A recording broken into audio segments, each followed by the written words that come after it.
personally kind of like Fembot Fancy Pants because there's Fembot alliteration. Artsy Pants, and it's a great name. I know it's a great name. I mean, like, I think that there could be two eventually, but I think Artsy Pants is definitely, it would be like the Marvel family as a whole series. It's like various Captain, Fembots like with pants. Yeah, And Fancy Pants is the Jonathan Colton variety. Hi. Hi. There's a new person in our chat tonight named Fembot Artsy Pants, and we really like that name. We We think your name got is really great. into that name. We got into that name. Welcome to the Wednesday Club. I'm Taliesin Jaffe, and I will be sitting at counter, as we say, for today, because we're talking about something that I'm very excited about and that I adore. To my left. My name is Amy Dallen. You can catch me. And I'm Matt Key. Ask me your questions. And I'm Hertonona's lovely wife, Brittany. Oh, hi, lovely wife, Brittany. I don't even know how to. I can't even Shippers, do an go impression nuts. of her. No, I'm Matt Key. Hi, and this is Amy Dallen. Yeah. Gotta fix that. That's not. I was just fooling. You have the same disease I have, where even though obviously everybody knows, you're like, but I can't. But I leave can't perpetuate that. misinformation out there. Yeah. It was. I've gotta- That's not actually. Am I the it. only blatant liar on this think show? Am I the only so. one who can like actually make eye contact with someone and tell them something that is objectively false? I think so. My God. I'm pretty sure. How have I not exploited this more? Jesus. One of the best lessons that I ever learned when I was, I think it was 4th grade. I answered. Have I already told you guys the story? Nope. No. I can't remember what it was that I answered, but I think it had something to do with like plate tectonics or something like that. And I was like, they form into mountains, and like I said it, but I answered her question with a question. And she said, Matt, I'm going to teach you a very important lesson, right? And she said this in front of the whole class. I'm going to teach you a very important lesson right now. Yes, you're correct, but because you said it without certainty, without confidence, it sounds like you're incorrect. So if you ever don't know something, just answer with confidence, and 9 out of 10 people will assume that you know what you're talking about. So true. And I was like, my life is forever changed. Like, See, I'm a woman, so I've been doing the other thing as a survival mechanism for my entire life. What, And it's like, apologizing or just being like, well, I think maybe blah, blah, blah. And then think later maybe. I'll be like, that was literally information I possessed, but I just said it like that to Yeah. get through this interaction, and it's messed up.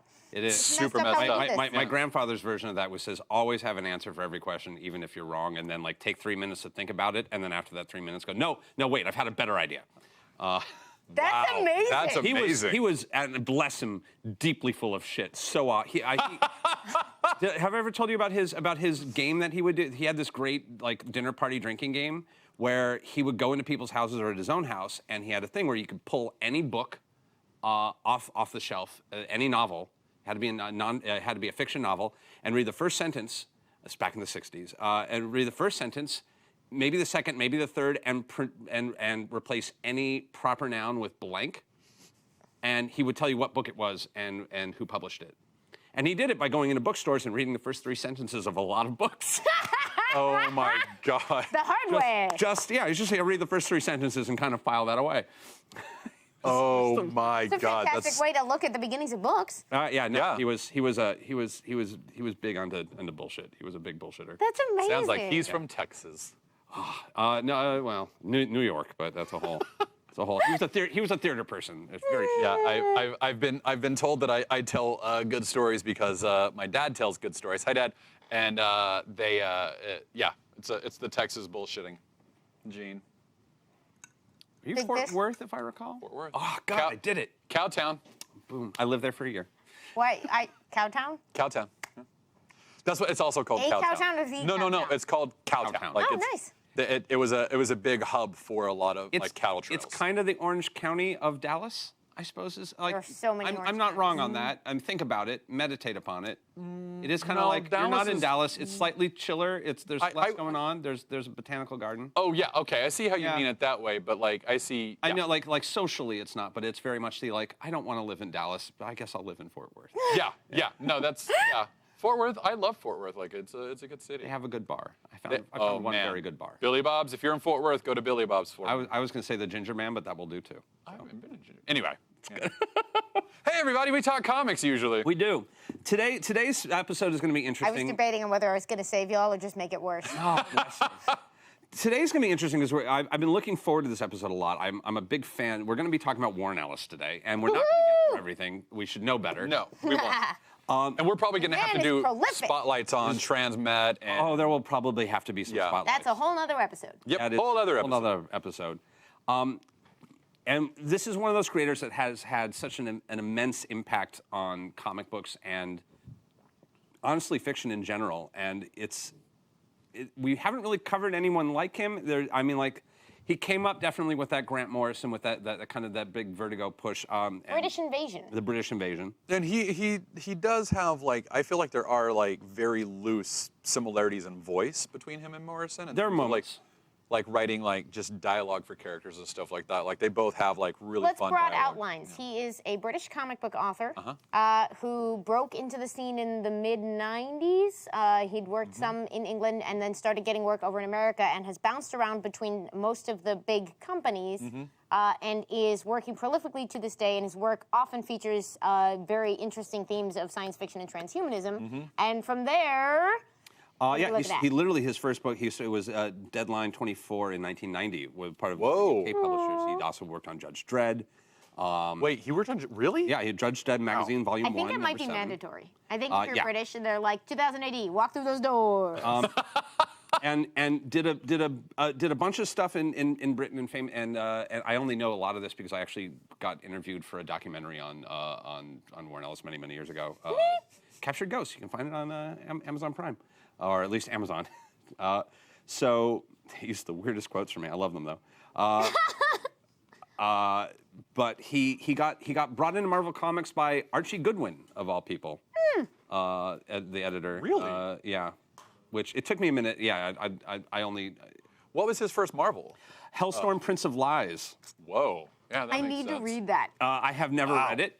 Yeah. Or I think maybe I did read it because I was briefly into Hellstorm when I was a kid in the 90s, and it was like, because it was the edgiest edgelord. Oh man, Yeah, so which is what edgy. makes him so much So fun edgy. as Patsy Yeah. Walker's ex-boyfriend. Yes. Oh. Just a trash fire. No, Remember that? I had forgotten Oh he my dated Patsy God. Walker. That makes so much sense. In, makes total sense. In the Kate Leth-written Hellcat series, he's So, married not for those of you who may not know, Damien Hellstorm is. Hellstrom? I've always said Hellstrom actually, but a lot Is of it Hellstorm or Hellstrom? I'm looking at it right. It's Hellstorm. Was But I that want the to say book that was about Damien Hellstrom, or are we both insane? I don't know. I feel like it should be Hellstrom. That's like my. because they spell it with the R before the O. I think it's like Is it a Dark Berenstein Seed, Dark Bears Side. situation? Is it Dark Seed? Is it Dark Side? I like Dark Seed better than Dark Side, but I know that I'm always going to be shouted down, even if there's an extra Yeah, I I in prefer there. Dark Side. Yeah, I'm Seed. What would There's Jack- an I I in love there. the story about Jack Kirby that he would not correct you if you whatever you came up to him and say, he would just go along with, thus causing arguments for years among nerds who were like, I said it right to his face. I know my way is right. I've got a fun Jack Kirby story whenever we finally do a Jack Kirby episode, but I'm saving it for that. Saving it for that. Don't get too excited. It's not that great. It's a good story. We'll get All there. Jack Not Kirby for stories today. are amazing stories. It involves him playing checkers and chewing on a cigar. So the thing that I really like about Warren Ellis, I mean, other than we're going to talk about the futurism and the fact that there's just not a lot of intelligent futurists working in comics, and it's such a great place. You would think there'd be more intense science fiction stories being written in comic books, and I feel like that's actually a place that comics has really lagged. I know this is my weird opinions. Is that he's got a very distinct voice that he developed relatively quickly. I call it the drunk, grumpy, crabby old Brit. And no matter what character, like often his protagonist, this kind of the running, if it's a 17-year-old girl, for some reason she speaks like a drunk, crabby old Brit. All of them kind of run through. And then he also was one of the early adopters of the internet as a place for his fandom to interact, and was kind of developing and finding all of the things that sort of built his vision of the future, and a lot of his books are about the future and about where we're going as a culture, as a world culture. He built it from being part of this early online experience and having a very active forum. The Warren Ellis forum was filled with fascinating characters and people starting their careers there. I was just telling you it was Matt and Kelly Sue. Matt and Kelly Yeah. Sue. Legendarily, I was never on the Warren Ellis boards, but they apparently were quite a thing with some significant consequences.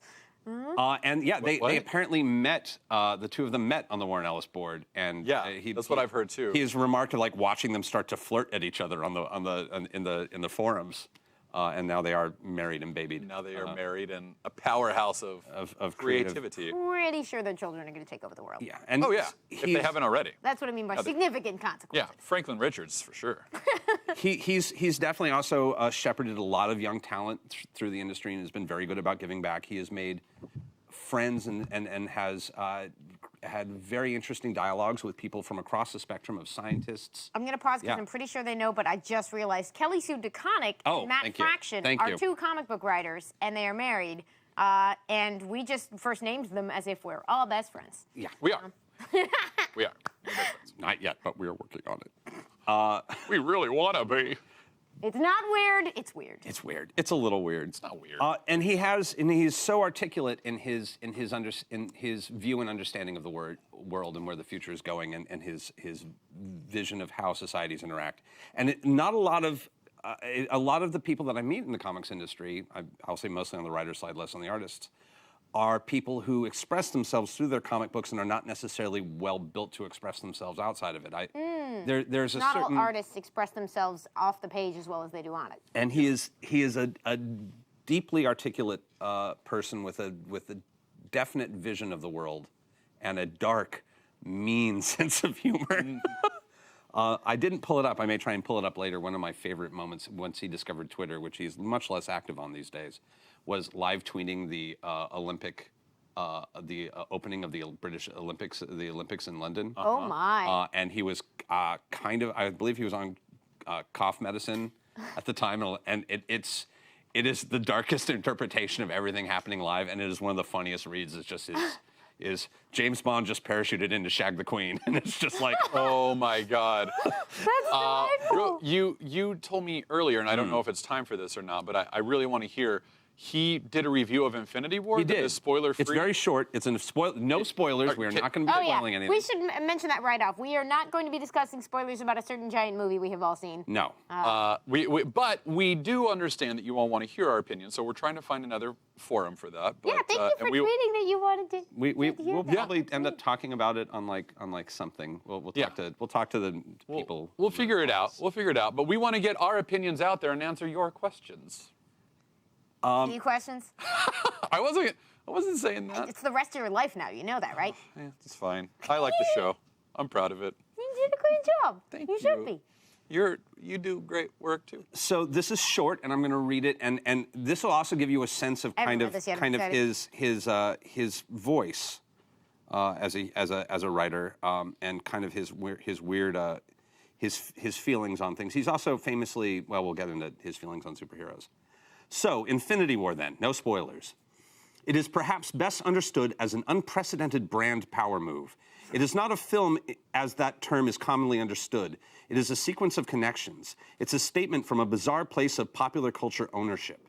It's a statement that they have done 10 years of film storytelling, often with very controversial story templates, so that everyone in the world will show up for what is often an extraordinarily unconventional story-like event with one extremely unexpected tonal shift. It, by design, makes no sense unless you've watched most, if not all, the other Marvel films. There cannot be a casual viewer of this emanation, only a committed one. It is likely to be the largest worldwide opening of all time, as I write this, even though it's not opening in China or Russia this weekend.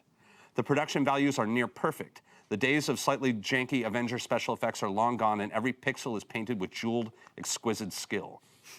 As a visual experience, it is peak Marvel. The mocap on Josh Brolin makes Thanos a far more effective CGI villain than the waste of Hines in Justice League, which has all the performance nuance of a level of boss in Doom 2. Per the trailer, I think it was a brave choice to have the evil spaceship apparently designed by James Dyson.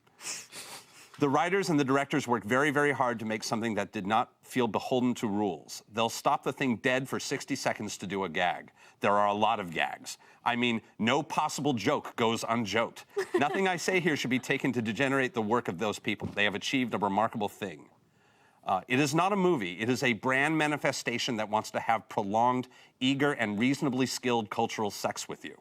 It wants you It wants your experience with its content trademarked to be satisfying, and it hopes you are pleased enough to return for further interaction with the brand. This is a very 21st century thing. I like it for that alone, to be honest. Avengers 4 happens next year, of course, and I will be interested to see how they stick the landing. But in terms of cultural power plays, this one is the pinnacle. Wow.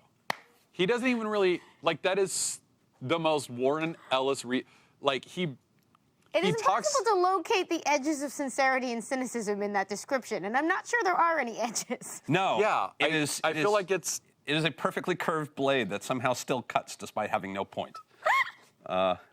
It is a, to use some of my old seminary terminology, it is a mutual indwelling of sincerity and sarcasm, where you don't know where one ends and the other begins. And a lot of this, and we're going to be getting into his comic books in a minute, comes from the fact that he was plugged into the internet in the late 90s, early 2000s, and creating content there specifically for the internet, and also interacting with early bloggers and early journalists and live journalists on the internet, and creating this kind of...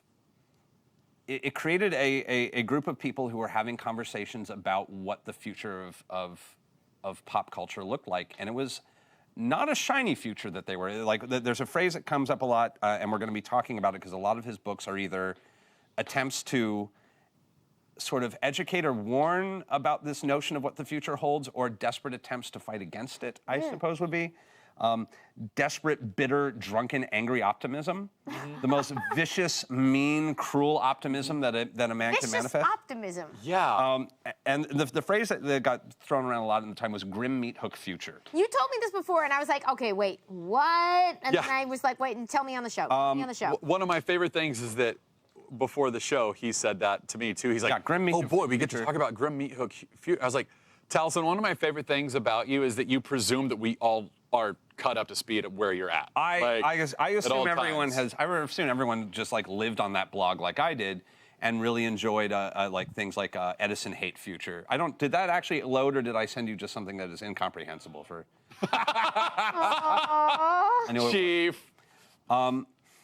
It was one of the things that he was studying or like reading about on the internet, and this was kind of, I mean, like, I don't even want to like mention some of these terrible websites that people were looking at the time, was things like the early attempts at body modification. He was really interested and excited by people splicing over their fingers to implant electromagnets in to attempt to give themselves the ability to read electromagnetic fields, eyeball piercing, ways that people were trying to augment the human experience, things that were happening with virtual reality, things that were happening with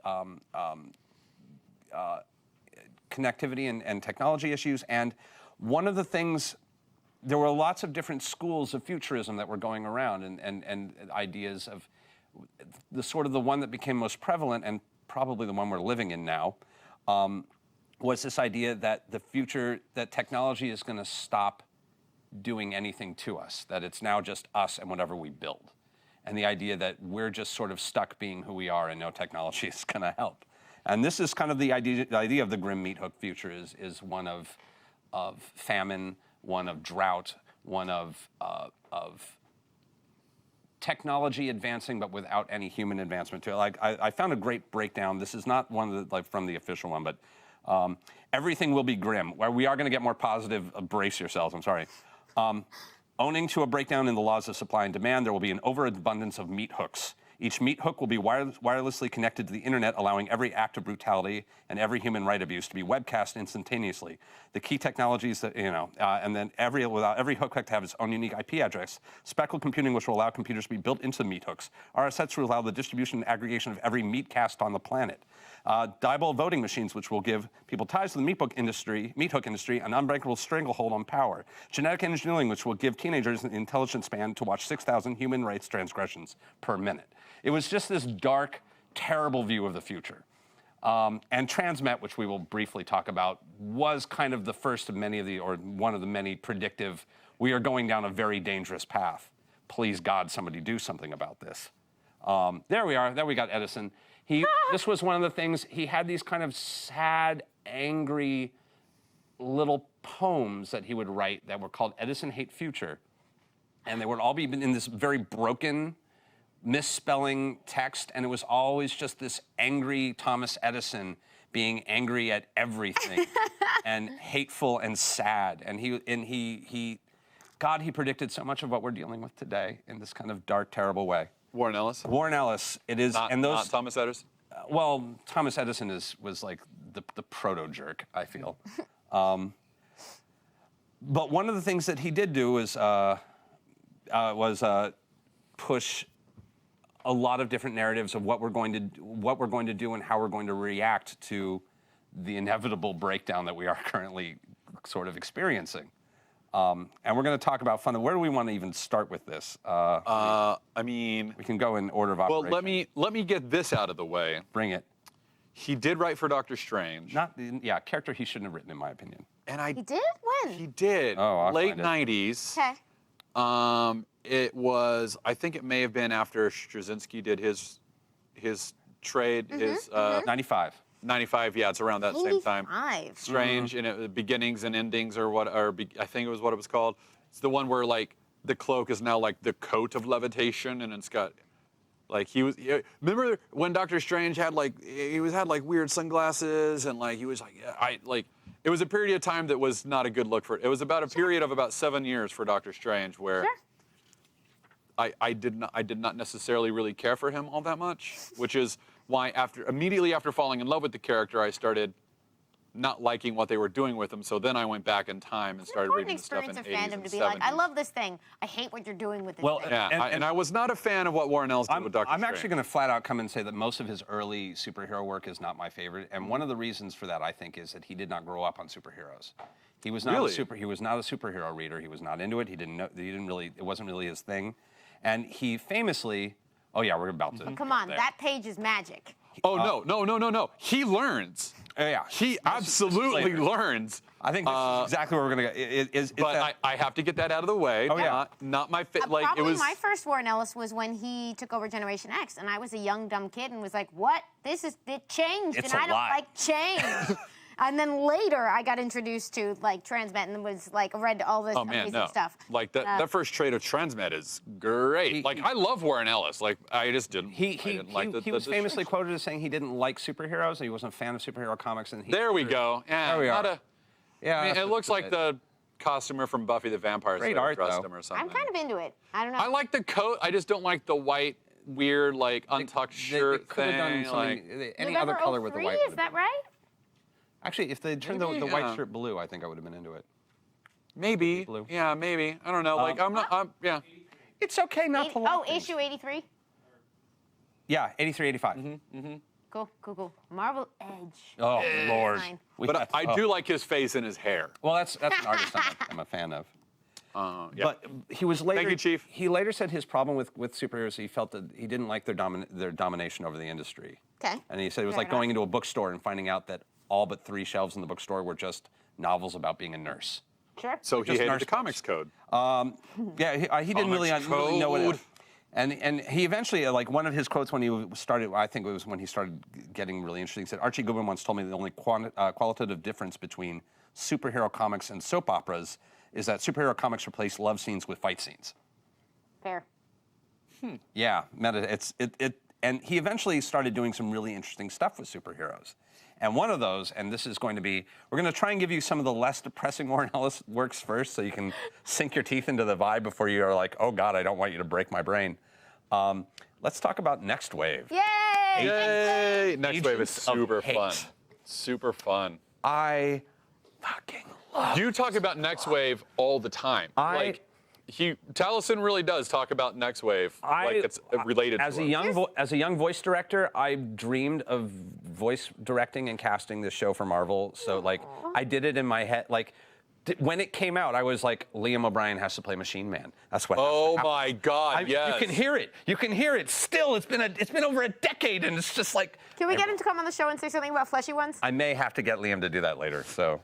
Oh yeah, I cast the whole thing out of just voice actors I knew in my head. Here's the thing I love on the back of this. One of the few mainstream comic books people are still going to be talking about 15 years from now. Brian K. Vaughan.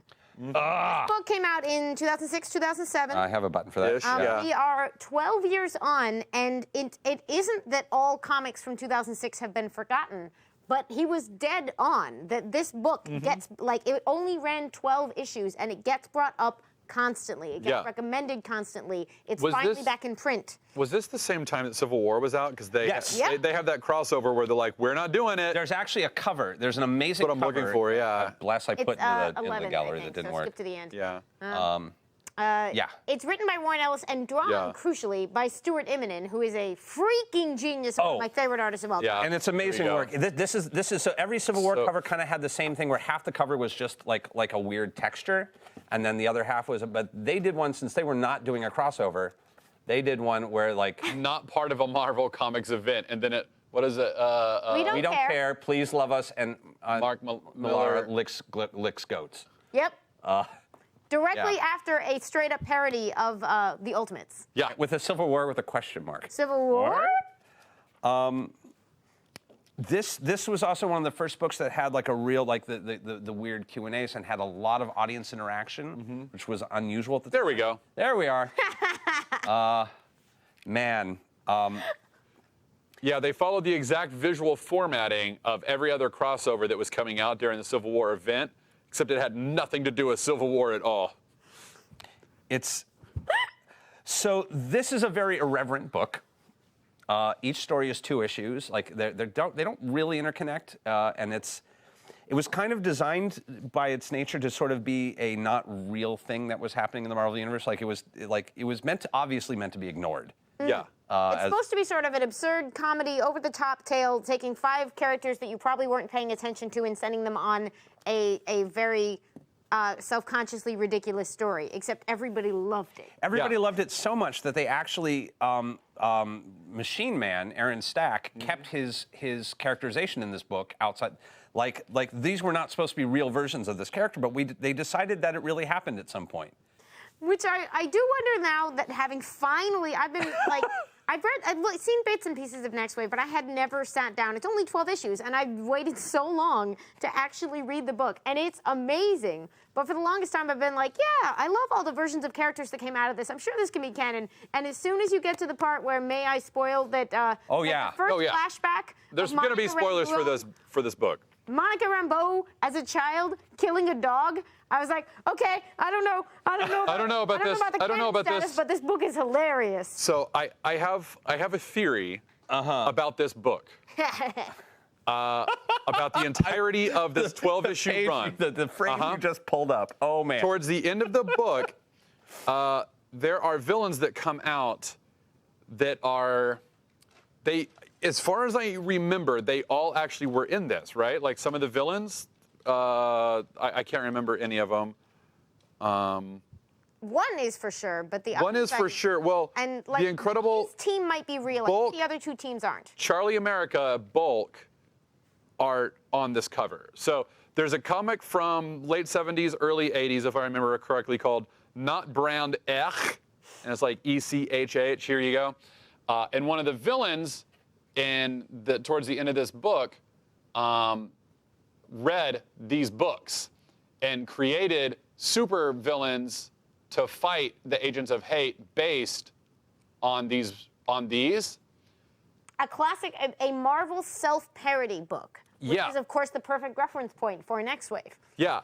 So here's I'm trying to figure out how to actually say this. I feel like this book was supposed to straddle the line between being an in-universe version of Not Brand Ech. Like, in-universe, it's canon, but it's not taking itself seriously. And now he's actually bringing into canon this book that's not canon. Like, here's Charlie America. He's Captain America, but he's got a garbage can shield and the Incredible Bulk. He's just kind of a fat Hulk. Like, they're all jokes, and they're all in an alternate timeline. They're like a what-if kind of universe. It felt like Warren Ellis was like, but what if the what-if wasn't a what-if? What if I brought the what-if into the I will say the main continuity? If I recall, one of the things he said was this was never supposed to be in, like, it was, there's a reason that it's not Nick Fury and Agents of S.H.I.E.L.D., it's Dirk Anger and the Agents of Hate. Dirk Anger. The highest anti-terrorism effort, the Hate Aeromarine, which is their flying ship. And like, I've got to show you like his telecommunications device. If we can get a camera down there, is you can see him in his giant. So dumb and got a phone over on the his top, and I love it. And Dirk Anger is just like, and I used to like, I literally used to use this to teach voiceover, and he's just the slapstick version of every over-grizzled Yeah. SHIELD agent ever written. What? Can you hold on? I think it's right there. Like his speech. Okay, 0 points for me. I just got the Fury Anger thing. Yeah. Just now. Nick Fury, Dirk Anger. Oh yeah, no, it's there's too many puns and jokes in this book to even like properly like. What? ask. How did I miss that? Love you. I was trying to figure out if his name was Danger, but then I heard the theme song and it's clearly D Anger. It's D Anger. And like he's like talking to like a row of obviously not SHIELD agents. I got Fury, but I didn't know. I didn't put together D Anger. I don't even know if that's intentional. I don't know. It's probably. Danger Anger. All right, so he's talking to some new recruits. Yes, I'm Dirk Anger, Director of Hate. I've been Director of Hate for longer than you've been alive.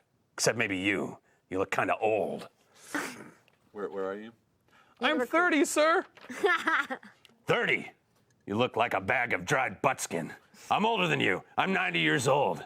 You know how I look so pretty? I take drugs. Special hate drugs. Life-extending drugs. Hate is the best drugs because hate loves me, and I love hate every day of my horrible drug-extended terrorist-fighting life. Every day I smoke 200 cigarettes and 100 cigars and drink a bottle of whiskey and 3 bottles of wine with dinner. And dinner is meat, raw meat. The cook serves me an entire animal and I fight it barehanded and tear off what I want and eat it and have the rest buried in New Jersey for hate. Like literally. That's issue 1. That's issue one. Issue 1.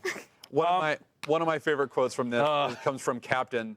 The Captain. The captain. The captain. He's Well, yeah. Go ahead. So he's just the captain, and that's because he's tried every other version of Captain whatever you can be, and they're all taken. So he says, I tried Captain Marvel. Machine Man says, Monica was Captain Marvel once. Monica Rambeau is one of the main characters of this book, formerly known as Captain Marvel. This was several years before Carol took the name. Also Spectrum, also Photon.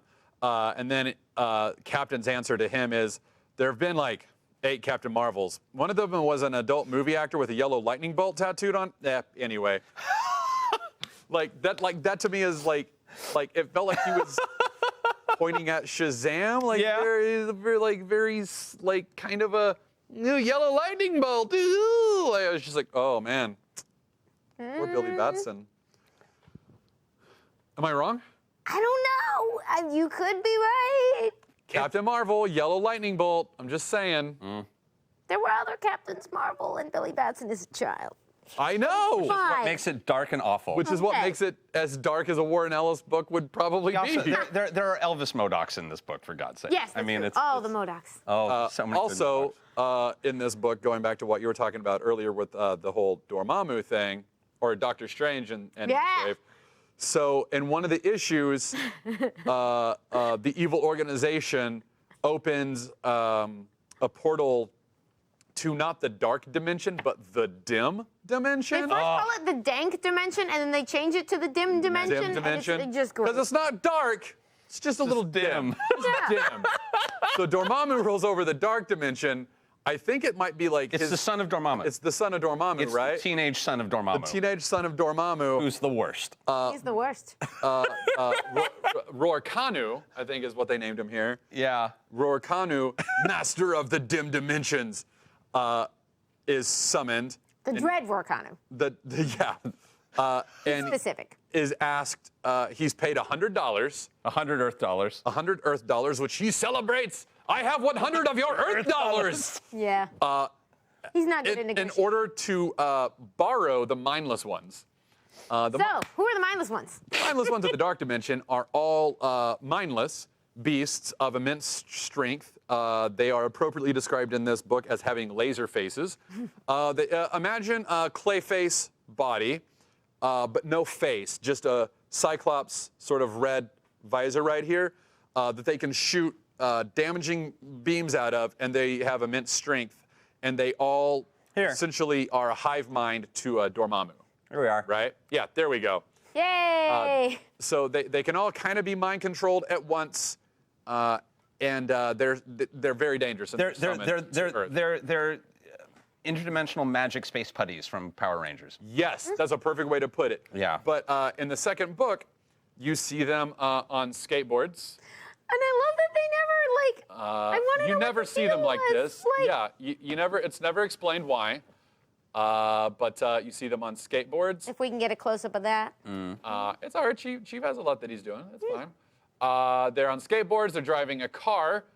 We also see them doing sort of sharks and This page is amazing. sharks and jets. Yeah, they Dance did. routine. They're all jumping midair. What's the also anytime the Next Wave logo pops up, there's always a byline. Yeah. What's the byline there? Dance, critters.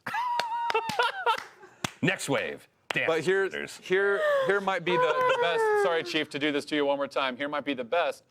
Mindless ones in outfits and watching televisions and drinking in a bar. If you've read as many Doctor Strange comics as me, this is That's high comedy. that's high comedy because Just them adjusting the little bow ties. And yeah, every year it's like Next Wave when America can only be saved by killing a buttload of monsters. I will say, I'm going to just throw this out there for Next Wave. I recommend it 2 thumbs up enthusiastically. I think it's brilliant and hilarious. There might be a couple of jokes that are going to be your mileage may vary. That's pretty much true across Warren Ellis.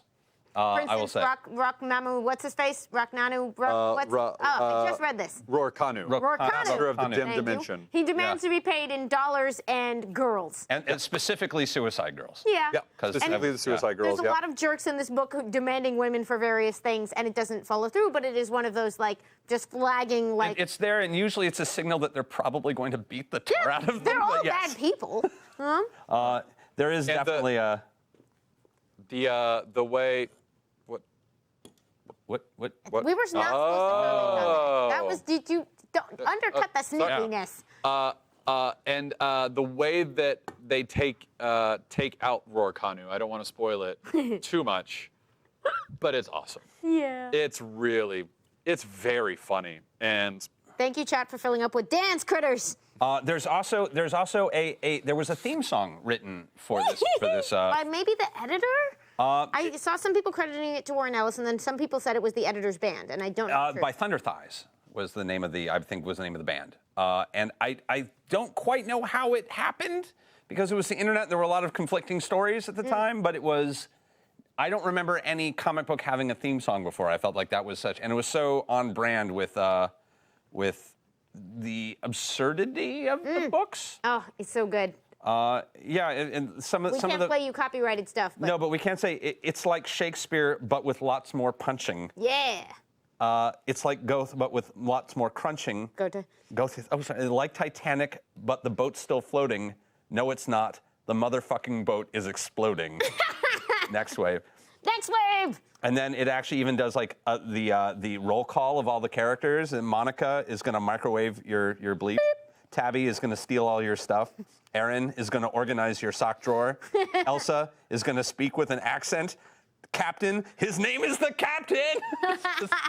so dumb. It's so good. I love it. And the letters pages are printed in the volume. Which is and they're always written by a robot created by the terrible organization they're trying to take down, and he's very endearing. Called Silence or... Oh, Beyond. Silence. It's Beyond. Well, Silence runs is the- Beyond, and Beyond created Hate, Yeah. and they're the Yeah. agents of hate, but they're trying to take it down. And in the beginning of every issue, somebody goes, wait, but why is it called Agents of Hate if they're fighting it?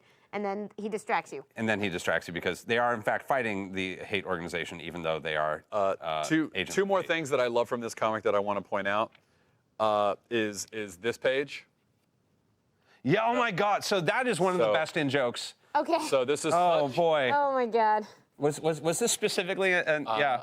I can't. This is towards the end. I'm trying to hold on. I'm doing this backwards. This will be funny to anybody who's ever read the Ultimates. Yeah, By here you go, Mark Chief. Miller One and more. Brian Sorry. Hitch, The Ultimates was a Marvel comic that an alternate version of the Avengers. And you see, it's It's Europe on her chest.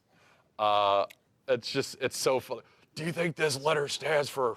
Yeah, it's There's America. a famous scene in the alternate version which has this sort of messed up alternate dimension version of Captain America. and it's very much Ultimates. everything it's everything I don't like about the Ultimates kind of summed up in one frame. Yeah. It is, for that reason, has become one of the most famous.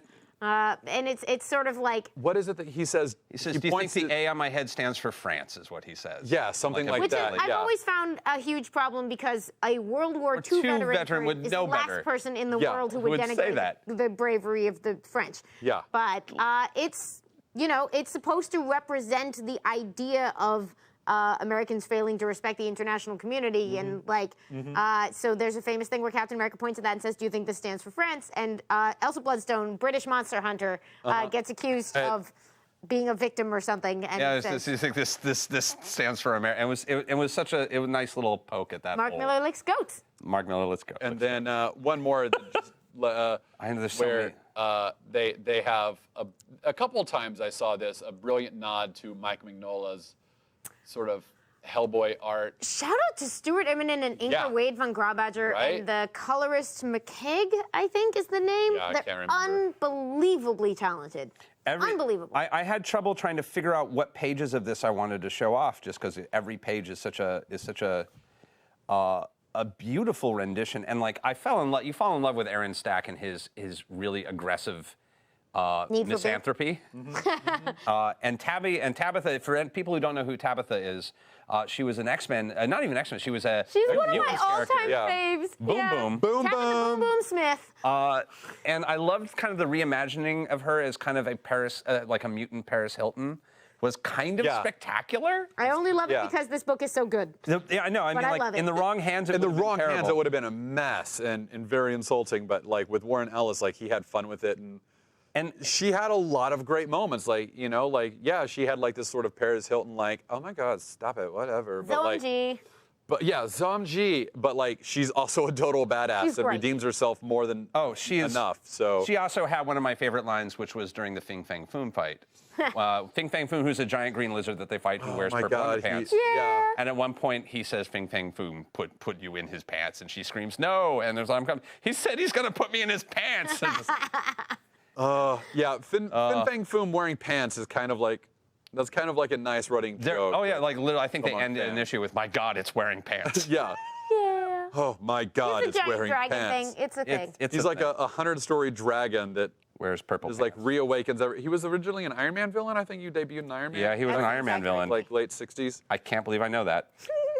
So, I mean, like, and we talk about the reason that we're also is because this is, as Warren Ellis books go, this is probably the most lighthearted thing we're going to be talking about. And it is a murder spree. But they're the joy and imagination on every page of this book. Oh, like the cannibal koalas, the flying cannibal drop koalas. bears. Yeah, the drop bears. Release the drop Well, bears. the pterodactyl fighters. The broccoli men. The broccoli men. Like, broccoli army. it is a constant battle of like weird and like if you're a fan of weird creature, like there's actually like an issue that is just 2-page spreads of like evil Stephen Hawking's with octopus with like laser bolts and Elvis ghost Modoc. pirates and like Siamese twin samurais. Warren and Ellis and throws Cyclops away Brachiosaurus. literally ideas snakes that other flying people would planes. kill for. Literally snakes flying snakes, not snakes in a plane, snakes flying planes next to a King Kong Wolverine. A King Kong Wolverine. Yeah, like Yeah, like the imagination. space saber-toothed tigers. Yeah, it's just a never-ending. It is always going to be ridiculous. It's a and dumb. never-ending cavalcade of just imaginative insanity.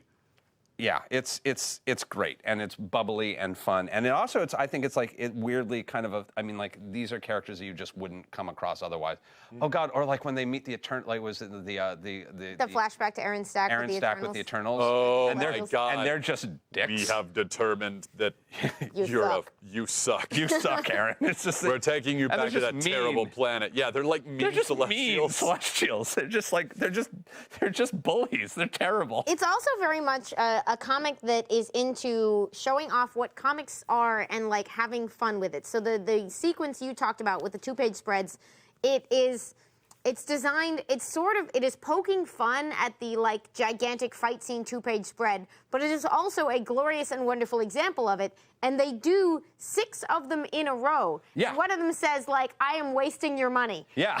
And it's, but what. Wasting your money since 2005, Yeah. I think it says. And one of them says like, now you have to buy 6 copies of this. I guess you can lay the whole thing out. But it is enjoying the form and playing with the form and also giving you what you want, which is a fantastic beat-em-up superhero adventure of nonsense. Like, It's and it is, and blessed it is beat 'em up nonsense. Oh, it's the best beat 'em up nonsense. It really, really is. Like, I feel like I'm going to save Freak Angels for later because this Miss is going to Sunflower go to- says more of your next wave casting, Taliesin, please. Oh, man. That's the thing you Oh, can yeah. share. Oh yeah, well, you remember? well, I always wanted the narrator had to be the voice of, although it's not possible, like all of the, because there's so much narration. Like the book itself is a narrator. yeah. It- I thought they would reveal the narrator by the end. in my head, it's always been Stan Lee. Like it has to be because animated. He was the narrator of the Spider-Man animated series. Yeah. It's like so. It's Fing Fang Foom. He is a terrible lizard brought forth. Like it would have to be that voice, even though he probably couldn't do it anymore. Speaking of, I yeah. actually need to go back and find that. 'Cause I that's even one had of my I had an Elsa favorite. Bloodstone. I had the whole. It was going to be Victoria Harwood as Elsa Bloodstone. I was, or maybe I mean like, or it was going to be at the time. Oh God, I'm blanking on her name. She'll kill me if I forget. I had a couple great British actresses. One of them ended up going off to do Bayonetta, and so now. The rest is history, apparently. Yeah. The way that they introduce Fin Fang Foom Helena Taylor. is so funny because they say, Mommy was a slut lizard that did the bad thing with suggestive, or Fin Fang Foom! Mommy was a slut lizard that did the bad thing with suggestively shaped piles of nuclear waste, and 9 months later, Fin Fang Foom Yeah. has been burning with the need to mate since 1956. Fin Fang Foom has absolutely no genitals whatsoever. Fin Fang Foom! Oh, you cannot imagine how annoyed he is. And it's just like, It's just this big. It looks. this giant refrain of every single panel. Fin Fang Foom! What Here's is a fact. obviously Yeah. the sea serpent from the old So- submarine ride at And Disneyland. let's Like comment on the craft of this for just 1 sec, if you Yes. put that back. Yes, this yes. is just a page, right? Yeah. But you are steadily zooming in on his eyeball as they give you different pieces. Look at the way that they've chosen to break up and frame these panels. There's one giant one that introduces the topic, one that gets in closer and gives you a full body thing, one that illustrates this comedy bit, and one that gets you in his head for that thing. And it just looks seamless and natural, and it's comics. and it's Yeah. so and like I So mean like good. you could do a primer on this, but like Oh, this yeah. is like such a good build. I do love the first page of the Magic issue. It's just an especial favorite of mine, if you don't mind, that I wanted to show attack, off. please. It's the summoning of the demon. Oh man, What's it's his face? so good. And it's just one of these great examples of how comic book narrative works differently from other media and is brilliant, because you get. If somebody would please narrate this. Do you want to do it or do you want to do it? I'll do it. All right. You're in the lead. You take it. There are worlds beyond the world we know. And I do not speak of the vastness of space, not even of the unimaginable billions of planets tumbling with us through the great jewel universe. I speak of the dimensions beyond mortal ken, the planes of the supernatural, the territories glimpsed by artists and madmen and called genius or hallucination, the strange marches given over to that thing humans call magic. But you need the pictures. Like, it is. Yeah, no, walk me I through speak it. of It's so good. worlds. The universe. There are worlds beyond the world we know, and then this beautiful, evocative dialogue of describing it, visions of poets and madmen. Magic. It's just a shack. You have arrived at a outhouse. public restroom in a small town, and you are now set up for everything that is about to happen. And, like, it only works. This is one page with roughly equal-sized panels where they let you ease into the majesty of the universe, and they land you physically Oh, in I this went the shack. wrong way. In a Yeah. bathroom. Yeah, it's just it's amazing. Comics. He's really And like good at you, it. and yeah, it's so well built. He's also a famous. He's also. Please also, we're going to be doing our topics at the end of the episode. So please feel free to suggest some topics for our 5-minute. My God, what is this going to inspire? I don't Yeah, know. Going to can't inspire. wait. I want to stay on some of his more positive-leaning books for a little while. I'm like, what did you guys get a chance to read on the break so that I'm not like just sitting here ranting at you guys? I revisited a lot of Authority. That's dark. We'll talk about it, but that's I got a dark. good chunk into Global Frequency, which I am loving. Global Frequency is actually, in my opinion, one of his two most positive books, and like was very much a sort of a fight against the notion. What he had a quote at some point where it's like someone online. It was like right after, I want to say it was like right after 9/11, when someone said, "I wish Superman were real so that this could not have happened." And in a very Warren Ellis way, and I will admit I kind of agree with that. He was like, that is the most unhealthy sentiment I've ever imagined. Like it was like I wrote this book to kind of almost be the reaction to that of like, no, you don't get to wish for magic people to make people to like undo the damage of people just being awful. Like why don't we just like, I just wish people were better would be the correct response. It was like Global Frequency exists to save us from the world we've made. Yes. That is very intriguing. And they're people. There are no superhumans in this book. It is literally the idea that normal people who are just connected and intelligent and good at what they do are all we really need to save the planet. It's fascinating to me specifically, and I can't wait to finish the book, because it harkens back to, like, I used to have a pretty, like, technologically utopian streak, and then that has been sort of damaged a bit over time by watching the internet not entirely live up to my 90s hopes of, like, I'm with you. Crowdsourced utopia, that, like, if we connected everyone, good behavior would somehow be the rule of the day. And that's oversimplifying. No, obviously. But it was a conversation. It was a thing. All of us who grew up watching this happen, definitely. But it's what's very interesting about the premise of Global Frequency, which is sort of a network. It's essentially crowdsourced vigilantism in service of the greater good, and it, like, at least to the point where I'm very excited to see where it goes, because there is this, like, it's dark stories about messed up stuff happening, but that streak of optimism, that idea that, like, this could work and people will cooperate and lend their efforts to trying to do the best, and, like, it has not yet been corrupted or taken over by other forces or, like, hijacked into bad behavior, that somehow we're all connected and that can result in helping to fix some of the problems. Like, that optimism does come through, even in a very dark, violent book. I'm fascinated by so far. I wish I'd gotten through the rest of it before today. Well, the nice thing about Global Frequency, and I highly recommend, if there's anything, I'm going to say if there's anything, there's so many books that you should pick up that we're going to mention today. It's painful. But Global Frequency, if you kind of want to wade your toe into, as we spoke of, the grim meat hook future, this is a better place to start than others. I would often, some of the stuff that Warren Ellis writes, I would describe as the comic book form of Black Mirror. Sometimes Interesting, yeah. Without the optimism. And he's been very, very good. A lot of his older books are kind of hard to read because a lot of his kind of speculative science fiction has just come true.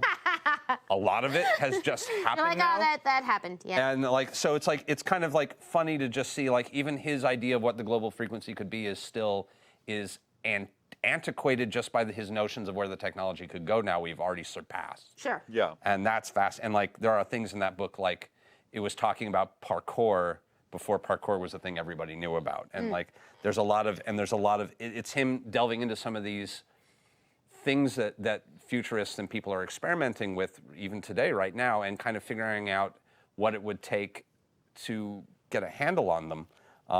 There are only two, every issue is standalone. Yeah. There are only two reoccurring characters, which are Miranda Zero, and I'm trying to remember the name of her, and Aleph, and they are basically, it's kind of suggested that Miranda is kind of an ex-spook, maybe CIA, maybe British Secret Service, and who sort of decided at some point that she was going to go rogue and start cleaning up the mess of the 20th century, and finding the things that had just sort of, these things that had been left over from the 20th century that were inevitably going to go wrong and hurt people. And she developed this thing where she would just find people. It was how many, what was it? It was 1,001. 1,001 operatives across the world who were just given a suitcase and a phone, and like a chocolate bar phone, like really. We should do a side-by-side on Global Frequency and 100 Bullets. Boy. Boy, that's interesting. I have given you the tools. The rest is up to you. So, there's some stark. That's really interesting. I have a lot of feelings about 100 Bullets, so that's like. I've never read it. I only know about it. It is a very interesting read. Azzarello, yeah? Yeah. It's Azzarello. It's interesting Eduardo because Riso doing artwork. it's a less pessimistic world than Warren Ellis writes, but a much more pessimistic attack on how to deal with it. Like it's very. I find that its characters are darker than the world it paints. Like Warren Ellis's world is darker, but his heroes are brighter. If that makes sense. Yeah. Okay. Yeah. Well, we'll have to Man. case-based comic books. So, we will do a wow. separate episode. So you're talking about like Thanks, the 20th. What was it about the 20th century that you said there? Cleaning up the mess of the 20th century. He, I think, is fascinated by the 20th century He is. because, like, Planetary from deals with moving. Well, yeah, I know, but like everything he's writing, like the spirit of the 20th century and the Authority. Like, there's a character in his book Authority. Well, I'm sure we'll touch on it later. And her kind of hero name is the spirit of the 20th century. And like she's been alive for 100 years and she has electrical powers and all this other stuff. But like he seems to have a fascination with leaving the old century and moving into the new century. And for better or worse, What's coming with us? What's coming with us? What are we leaving behind and why? Futurists are inherently concerned, with they are historians, but they are trying to look forward, and that means that they are, almost. They are notably preoccupied with the awareness that we are in a moment in time, and that over time it will have consequences and meanings and effects, just the way we talk about, like, the Industrial Revolution was a thing that was happening. And if there was someone at the time being like, this is going to change peasant farming forever, like, that's that guy. That's who Warren Ellis is. And they'd be sitting there being like, what does it mean to be in the 1700s, Yeah, no, and like, but what does it mean to be in the 20th century? Yeah. And I think that's like the question that, at least in like the work that we've talked about now, like I don't know how much he actually touches on it now. I haven't read a lot of his new stuff beyond like Moon Knight and some of his titles. We're going to talk about it. Like Karnak and stuff like that. But like we're gonna certainly in the late 90s, early 2000s, he's very preoccupied and fascinated by 20th century. What does it mean to be in the 20th century? What are we leaving behind? What are we bringing with us? How does it define us? What does it say about us? It's a bit of a Cassandra, is what I feel like, because he was. I feel like in a lot of his work, he was saying, I'm afraid that we're going to get to where we are now, and like I kind of want to start giving you some tools to deal with this, because it's not pretty. There are going to be parts of it that are great, but there's just like a lot. And one of the things that, and we'll get to the spirit of the 20th century, but of the idea of the thing that Global Frequency does, and it was one of those things. Reading the book, I was hoping that someone was really going to do this. It's one of those things that you could actually build the Global Frequency, and I was hoping someone would. Is the idea of like using the internet and using interconnectivity to be like, we have a problem, we have 5 people who can fix it, we're going to call them and they're going to go do it. And it's the first issue we were talking about. The first issue with the Russian, the head bomb. It's fantastic, and it's a fantastic mission statement for the whole book. Did you get into Global Frequency? I did not. And partly because each issue is self-contained, the unfolding of the problem at hand is a big part of the narrative thrust of the issue. So I'm kind of ruining it for you if I tell you what it is. It's one issue. It's fine. But like there is essentially a guy sort of staggering around, and there's clearly something wrong, and his eyes are kind of glowing. Like he wanders in front of a car at first, and then a random guy is there, and he like the agent that we're following is communicating with the Global Frequency to sort of be like, all right, what's the deal here? And what we essentially find out is that this guy is a living artifact of the Cold War.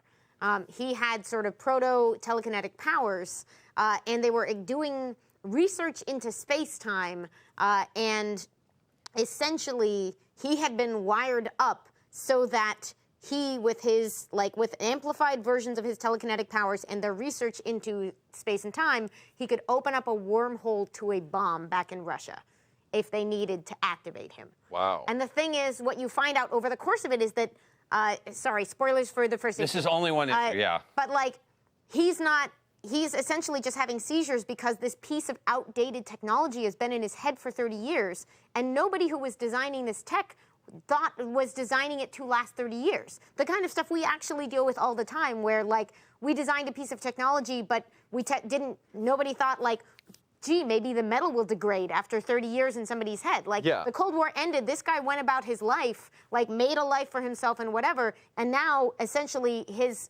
that piece of tech is out of control, and it is a bomb in his head that is threatening to set off a nuclear bomb that will hit San Francisco, essentially. I mean, that's the definition of what Y2K was. Like, Y2K was, oh my God, we forgot to put zeros in here and nuclear bombs might go off. oh God, we've got to retrofit all of our software. Like, and the world was terrified. Like, and like this was coming out. I mean, like, and presumably around that time. I can't even show this image because it's just too much. Poor but like, guy. I like delving that into poor, yes, very much, Amy. That poor. No, into the dark. And like one of the issues delves into the dark mirror of human augmentation.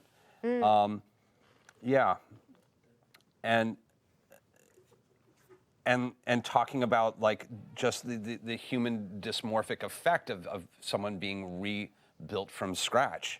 And how just what this will do to a human psyche, and how it will just the damage it does to the very nature of being human.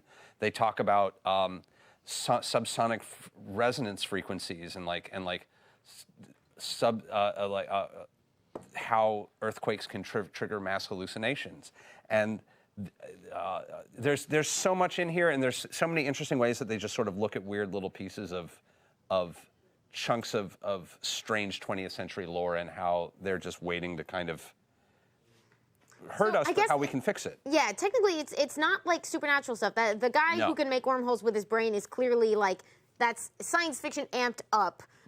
But our heroes, or the people we're following, tend to be essentially humans with advanced skill sets, as opposed to like, I'm going to fight him back with my mental powers. I mean, it sounds kind of like what We Are Robin was, right? Where it was like a team of vigilantes all kind of following the example of one person. Yeah, and with special skills. Their superpower is information collection and databasing. And literally, that is just that there's a person at a computer who has a list of special skills, calls the person when they need them, are like, okay, we need access to some CIA files. And most of the book is literally just people going on the phone going, oh yeah, wait, I do remember that. It's this thing, and it's just they have the right person who has the right skill set. So they find the Russian scientist who worked on the research, and he goes, oh, that guy? This is what we put in his head. Okay. Yeah. Like, and so you're cool. communicating with upstate New York, and like you need someone. It's very interesting. It is very interesting, and it's a hopeful look of how connections of people connecting with each other can make the world a better place, which is a very heavy. It's a heavy, and like some of these books are going to have some very dark themes, and this is a good wading in point for what you get with Warren Ellis, I feel. Yeah, like one of my favorite theologians that I studied with said that like if we could all like.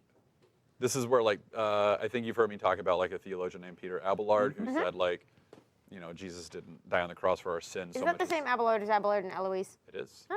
It is. 10 points. Just curious. 10 points 10 to Ravenclaw? Ravenclaw. I don't know. I always test into Gryffindor, but I'm not sure I deserve it. That's also fair. not surprising. That's not surprising. Peter, Abelard and Eloise. But one of his main contributions to theology is Jesus' death on the cross is salvific only because it serves as an example of how to live. And essentially, if I loved you the same way that Christ loved you, and if you loved me that way, and we all loved each other, and we were able to get the whole world to do that, we would bring heaven to earth. It's kind of like we don't need to go to heaven if we can all love each other, because now heaven exists here. I think I'm technically not allowed to sing the song, but yeah.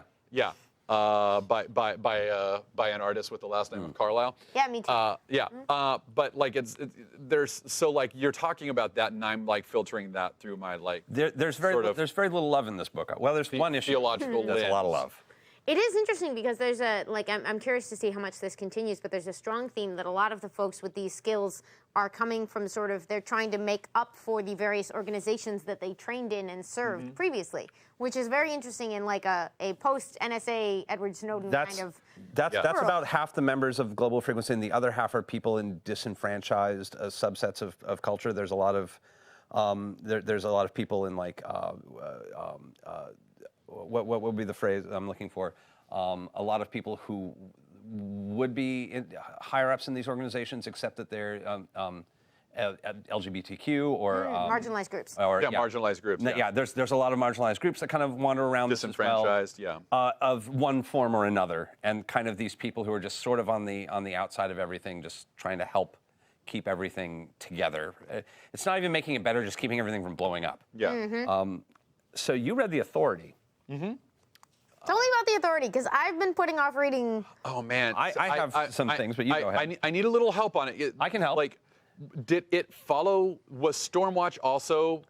So Stormwatch was one of the Wildstorm comics. We've talked a little bit about Image before, and they kind of handed Stormwatch to Warren Ellis.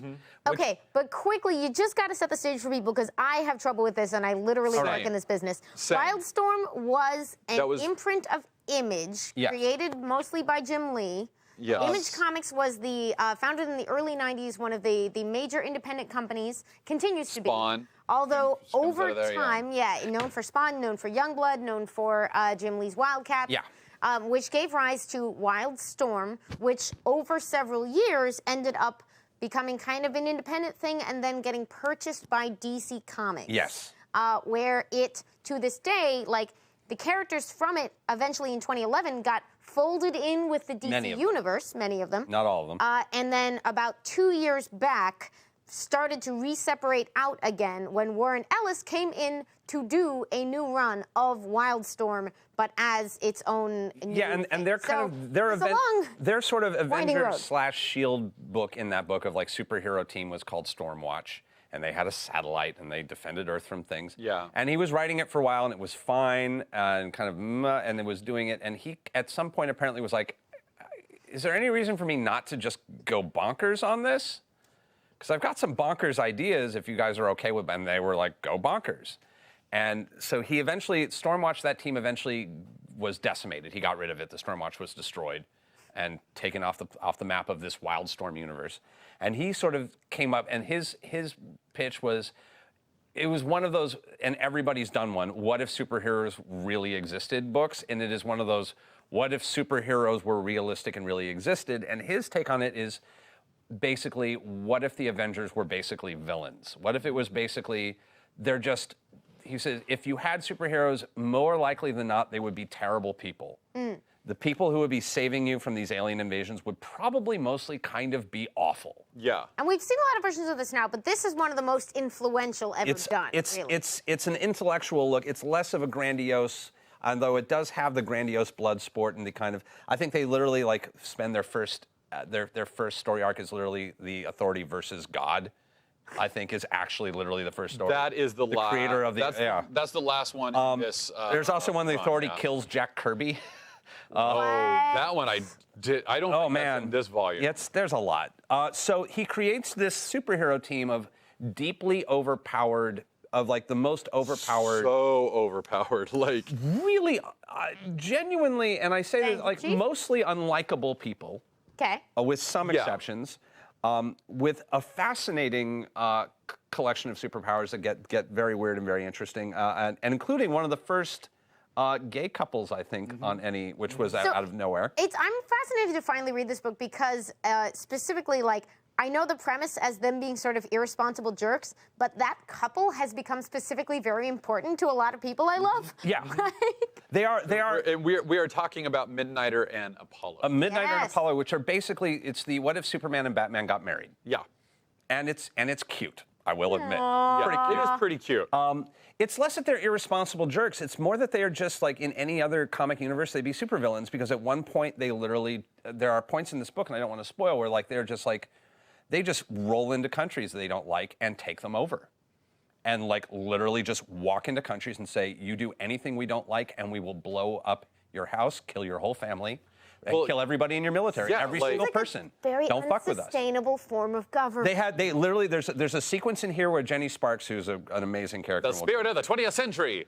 Wildstorm has a whole series of characters that were born on January 1st, 1900. And every century has the century babies, and she's one of the Which is a cool as heck idea. It's cool as heck. It's a really cool idea. There's a lot of cool as heck ideas in this book, which is the other reason why it's good, because it's Warren Ellis just like Exploding. intellectual wanking everywhere. Again, like Warren Ellis's 17th best idea is somebody else's life's work. Yeah. Yes. Like, Yeah, that's a good way to And- put it.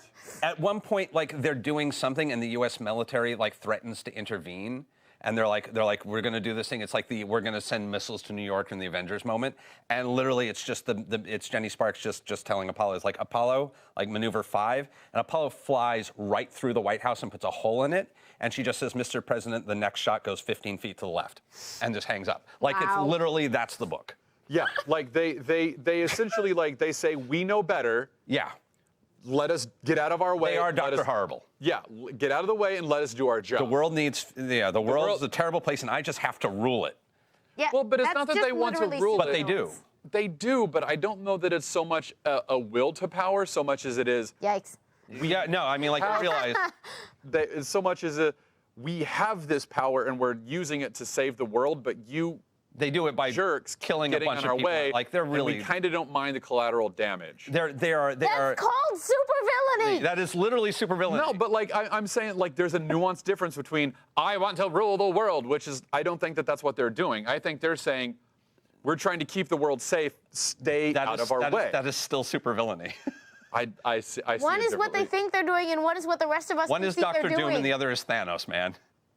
But I know, I know, because they're the heroes of the book, and you're like with them, and then you take a step back, and you're like, oh my God, they're like drug addicts, and they're like deeply irresponsible. Oh, and they're just yes just to all of killing that. people. Yes to all they're of that. just killing people, and it's really dark. I mean, like Jenny Sparks is actually the closest thing to like a moral human in this group. Maybe I mean, oh my God, they're just a mess. what would you say about the Doctor? The Doctor is a selfish, awful. I mean, he's a selfish, terrible person. He's one of those people. He's my least favorite kind of person, which is that he means well, which means he's the guy you're like, I know you didn't really mean to do that, but you did total my car and maybe crippled 5 people. He's like, I just was like really high at the time and like, yeah. Like literally stuff happens because he's too, like he is, I mean, they're terrible people. But you're into it. I don't disagree. But I don't love disagree. him. I love him too. He's like the darkest mirror image to Doctor Strange ever. He really is. Oh. He really is. Like he's like the magic that he like pulls off is like there are elements of like, oh, he just like he says like, oh, I was busy reforesting Los Angeles, and like there is an element of like, yeah, that is kind of That cool. is kind of cool. But I mean, I wonder how many people he killed doing that. Or like Hawksmoor. Hawksmoor. I have to have a moment for Hawksmoor. yeah, Jack Hawksmoor. Jack Hawksmoor is the coolest idea for a superhero ever, which is he got abducted by aliens and they implanted something in him that makes, and he just wears a suit and no shoes because his feet have a weird traction-y thing, which is that he can like telepathically have conversations with cities. Yeah, I He don't even can't- know why I know that, but yeah. He can't even live in a city. He can't live outside one. He dies without one. So he has to. He is basically a city elf. Yeah. And like cities obey him in weird ways. And he can sort of like disappear and travel he through is like cities. he, Yeah, like bonds with them. And Hawksmoor, the name, of course, is because of the famous architect who helped build London. Jack Hawksmoor. I didn't know that. Hawksmoor built huge chunks of like some of the most beautiful, very like aggressive churches and cathedrals in London. Yeah, the Hawksmoor architecture is this like very much like those churches that you walk in front of and you're like, it's gonna fall over and crush me. It's very much the Hawksmoor like, oh. So it's an imposing architecture. It's a very imposing, very. Oh, there we go. Yeah, there's, and look at his Look at feet. his feet. Yeah. So cool. I do love that character. These are crazy cool superheroes, but they're definitely not. in Midnighter. Oh, Midnighter. Like Midnighter, I feel like is Warren Ellis. As Like- Batman. Just like he took all of his best dialogue ideas ever for like Batman and filtered them all into every single word bubble that Midnighter ever says. Every issue Like- is a. Like he's got so many great like one-liners. I think I There are no maybe I did. small issues of the Authority is the other thing. Every issue is everything exploding. We're going to it's every issue is just the entire world is in peril. Yeah, like the stakes are incredibly high for every single issue of this book. And it's definitely it's not for everybody, but you'll find out very quickly if it's for you or not. Yeah. It's definitely it is not my favorite read, but I definitely understand the delight that it is to just watch something that is so eager to slap you in the face every 5 minutes. With its just Healing the world by beating sheer people up. healing the world by destroying the world, going to another reality, pulling a slightly better world and pulling it out and just considering everything's fine now.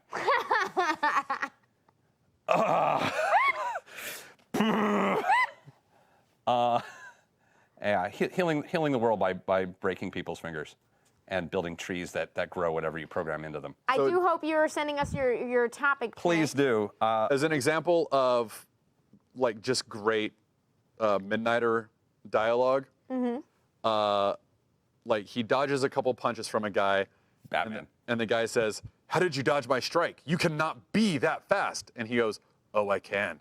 And what's more, I know what you're going to do next. I've already played this fight in my head 1,000,000 times from each and every angle. I won this fight before you even turned up." It's just like, It's all Batman.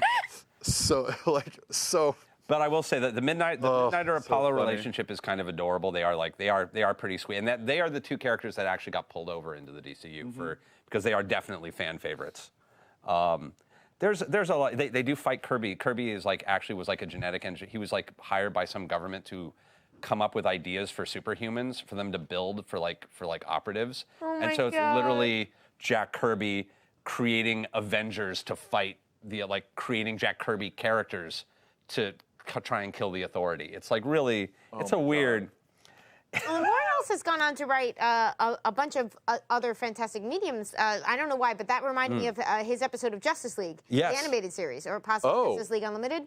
He did Unlimited, maybe the machine colony. crazy sci-fi wonderfulness. I don't know that I saw that. It's a great episode. It's one of the best episodes in my opinion. It's funny because you watch it and you're like, Warren Ellis. Yep. Yeah. They adapted one of his books into a movie a few years ago, which was Red. Yes. Retired and Extremely Dangerous, which had very little in common with the comic book he wrote, but he was very much, he's like, you put Helen Mirren in it and do whatever you need. Yeah. Make it good. I don't care. Is that Bruce Willis was in that? Bruce Willis. That's the one where I think there was this incredible action sequence where he turns the car. Yeah. And as it slides, he takes a step out of the car as it slides away and slams into someone behind him, and he turns around and just starts shooting in the opposite direction. He takes out people on both sides, and I was like, It's old people James Bond was the idea of that book. And he's now written cool. actual James Bond. He has, and he took over the Dynamite helms. A recent last couple of years they've been doing James Bond comics based on the books. oh my God. It's I didn't know that actually. That's really fun. cool. His James Bond is a lot of fun. I will say that he has, obviously, and from what I can tell, very purposely, and I'm sure he's going somewhere with this, let the misogyny that is inherent in the character be there. And it is built into the book, so you have to prepare for James Bond being James. If you want less James Bond books, he's written several. He loves detective and spy stories, and he's got tons of them that are a little less true to the character, is what I'll say.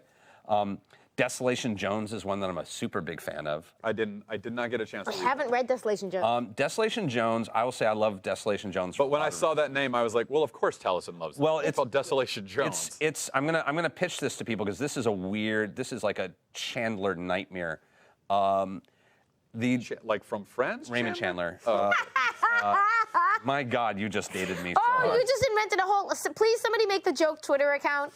That's Raymond Chandler Bing. Yeah. And just start tweeting whatever that is.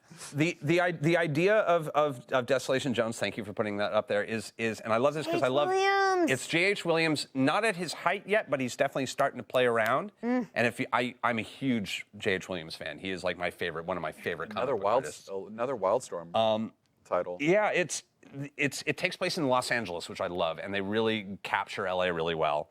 And the idea being, Has Ellis ever lived here, or does he just know? I don't think he's ever lived Because of his here magic before. powers. Yeah, And Well, it's he's connected to all the cities through his I believe- well, and like this Yeah. is a book that obviously exists because of a lot of Warren Ellis's friends, because there's a lot of links to the adult entertainment industry in this book, and you can hear people that he knows in the industry talking through some of the characters, and it's a lot of his like weird CIA connections. Have you considered annotating it? Because I don't know any of this stuff. He was writing for SuicideGirls.com for a while. He had a column. Was he really? Yeah, and he was doing work with Stoya for a while. Who's an adult actress. He's got friends everywhere, and like there's biochemists. He is the global who talk to him. frequency, is what he you're is the saying. global frequency. Okay. Yeah. And people Yeah, just that's send him stuff. autobiographical. Yeah. More than we knew. So being like, I've got a guy. I'm on it. And the idea of being LA is that if you are a spook, or like if basically anybody in any CIA or version of that across the world, no matter where you come from, if they decide to retire you politely and not just shoot you, the rule is you move to LA, and if you go 100 miles outside of LA County, they just shoot you. So you're fine. This is retirement, is you are in LA and you can never leave.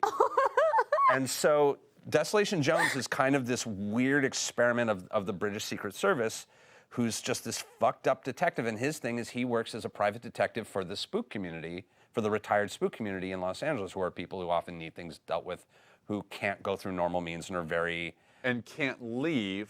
They can't leave, and Can he? and are often like people who have been like genetic. No, he can't leave either. Okay. They've been genetically altered, or they've had like there's a character, and I love this character who is. I'm gonna try and find her name because she's like one of. If you're a fan of noir on any level, it's just great because there's just like sad, wonderful characters.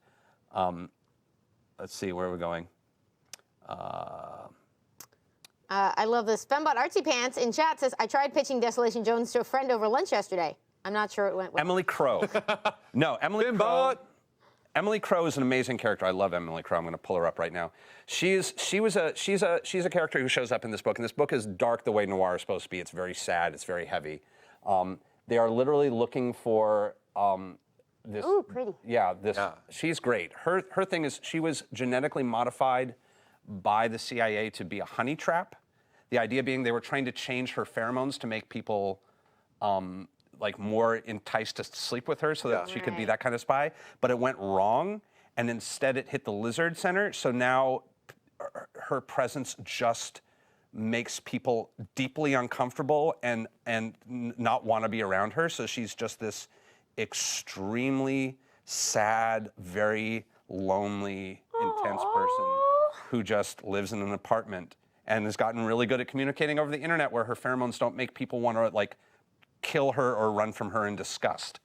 Wow. That's so great and sad. And yeah, it's deep. Like it's the saddest. It will make you. She makes me cry. And like Desolation, part of Jones's like weird whatever they did to him is they just whatever they did, he just doesn't mind anymore. Like he's like, oh, I feel it. I just don't care. Like it just I don't have the capacity to care about it. He has like superhuman apathy. Kind of. Like, and he's like very like they kind of. That is so there was Warren obviously Ellis. supposed to be some background they eventually go into, but they don't really talk about the it. book finish? This story arc finishes. It never goes any further. But There's he's, a lot of short runs. yeah, well, he had a computer crash that wiped out a bunch of stories he was working on, and he never Yeah. really Heard about this. One of those was New Universal, New Universal. which devastated me because New Universal is one of the first comics I ever read of Warren Ellis. Oh my gosh, tell me about it. I never read So it. 'cause it was. if I remember, if I know correctly, it became it's- big news later. yeah, it came back a little bit later on with Hickman, but I think it was based on something from the 80s, wasn't it? Yes, the new universe. New Universe. Which was a different comic book company. It was a comic book company trying to do these new Universal characters. It was Yeah. Marvel, wasn't it? I thought it was, It was Marvel. Marvel. Was it but- Marvel that it I was thought like they it were was, trying to but do it was a kind of new an universe, alternate universe sort of thing. and they ended up folding it into the Hickman run of A Justice bit, League. yeah, but New Universal is an alternate universe for Marvel. Like it's not happening inside, like with Captain America or Iron Man or the X-Men or anything like that. But essentially, this great cosmic event, I think they just call it the White Event or something Yeah, like that, it's the White happens, Event. where one night all of Earth just turns completely white, and like no one knows what happened. But across the globe, like various natural disaster sorts of things happened, or mysterious things happened, and it turns out that there's this sort of like multiversal thing called the bleed. It's this space between universes, and whenever this bleed senses one of the Earths in peril of some sort, it kind of creates this planetary defense system. It enacts this planetary defense system, and You're on it. there's like there's one person who can communicate with all forms of technology. There's one person who's meant to be sort of like a defensive antibody, so like they have like hyper offensive powers, like hyper intelligent characters who can transport instantaneously from one point to the other. Was this the world outside your window? Is that New Universe? The tagline for the 80s, because it was essentially an abandoned alternate universe. Yeah. That was very influential on a small core of readers and forgotten by a lot of others until certain folks like Ellis revamped it, and Hickman clearly was influenced by it because he brought a ton of that stuff into his Avengers. Well, yeah, because he brought over Starbrand and Nightmask, and Starbrand was And White the hyper. And who? And White Events. Yeah. Oh, and White Events. You're right. Yeah. And the bleed and a lot of that. And the bleed, yeah. So like those sorts of like words have started sort of getting into Marvel continuity. We will do that Hickman run, man. It's going to be deep. Yeah, we've got to do that Hickman run, man. But yeah, it was really great, and it ran for like 6-ish issues, and then just stopped coming out. And I never knew why until a couple years ago. Someone was like, well, you know, his computer crashed, and he had so many stories written for New Universal. The ultimate futurist did not have a comprehensive backup plan is so appropriate and like No, it's and like they're like save us from ourselves. One of my favorite books of his will never get completed, and it breaks my heart. Which book? Dr. Sleepless. Oh yeah, Dr. never read that Sleepless. one. I love Dr. Oh, I was kind of the last scream into the universe of the byline for it is "Where's my fucking jetpack?" And it's kind of the idea of this kind of supervillain. It's this guy who's it's the notion of how technology alters people and how people are altered by it, and this guy who decides no one will listen to me as I'm trying to warn them about this world. No one's paying attention to me if I try and write a book. So what I'm going to do, people listen to cartoon characters, so I'm going to become a fucking cartoon character, and then people will pay attention. And he kind of creates this caricature and starts kind of trying to either save the world, destroy it. It's very weird and very dark, and it comes from, how did he put it? There was a point that they were talking about of he comes from a generation of people, the people who were born in the 60s and 70s, where there was an agreed upon notion of the future, which was we were going into space. Yeah.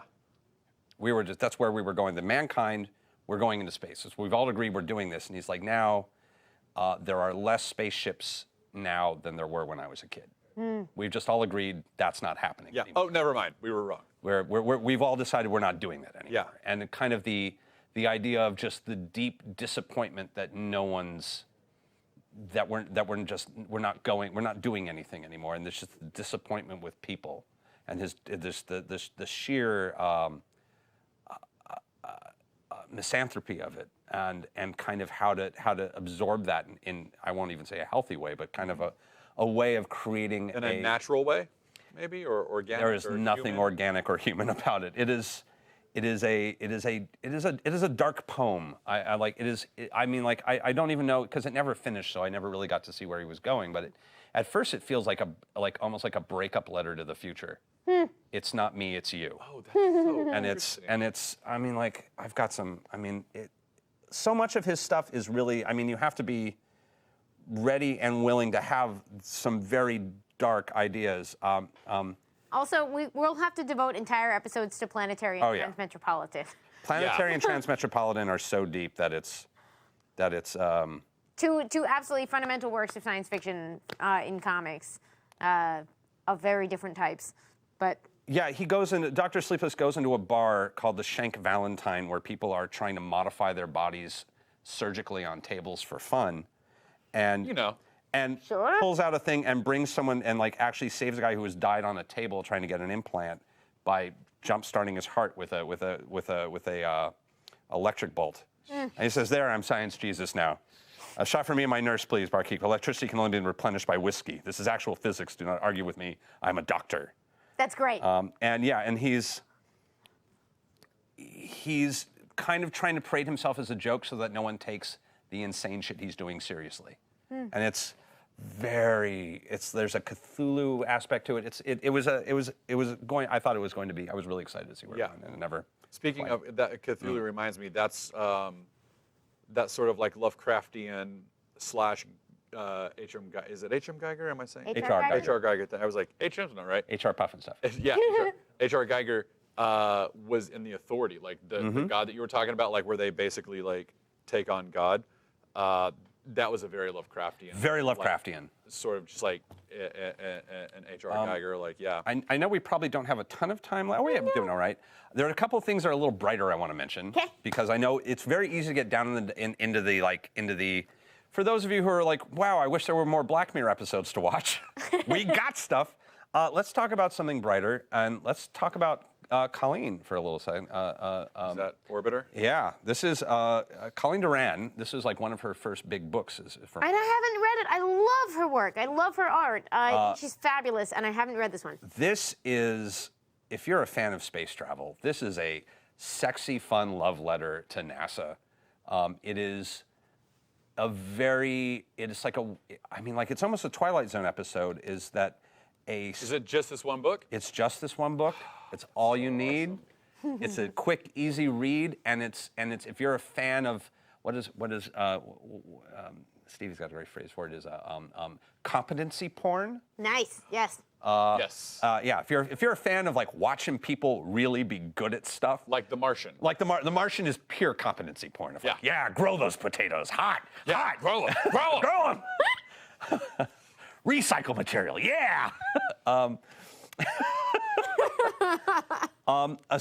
shuttle, a U.S. shuttle, space shuttle goes into space, vanishes.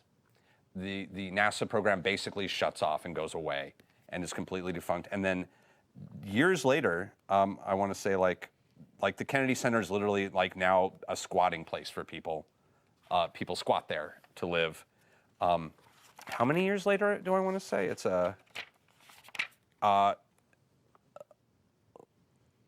it's the Space Shuttle venture.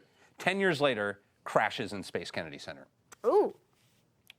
And what's left of NASA is trying to figure out what happened. And it's just them. There's one astronaut, and he's catatonic, and he hasn't really aged.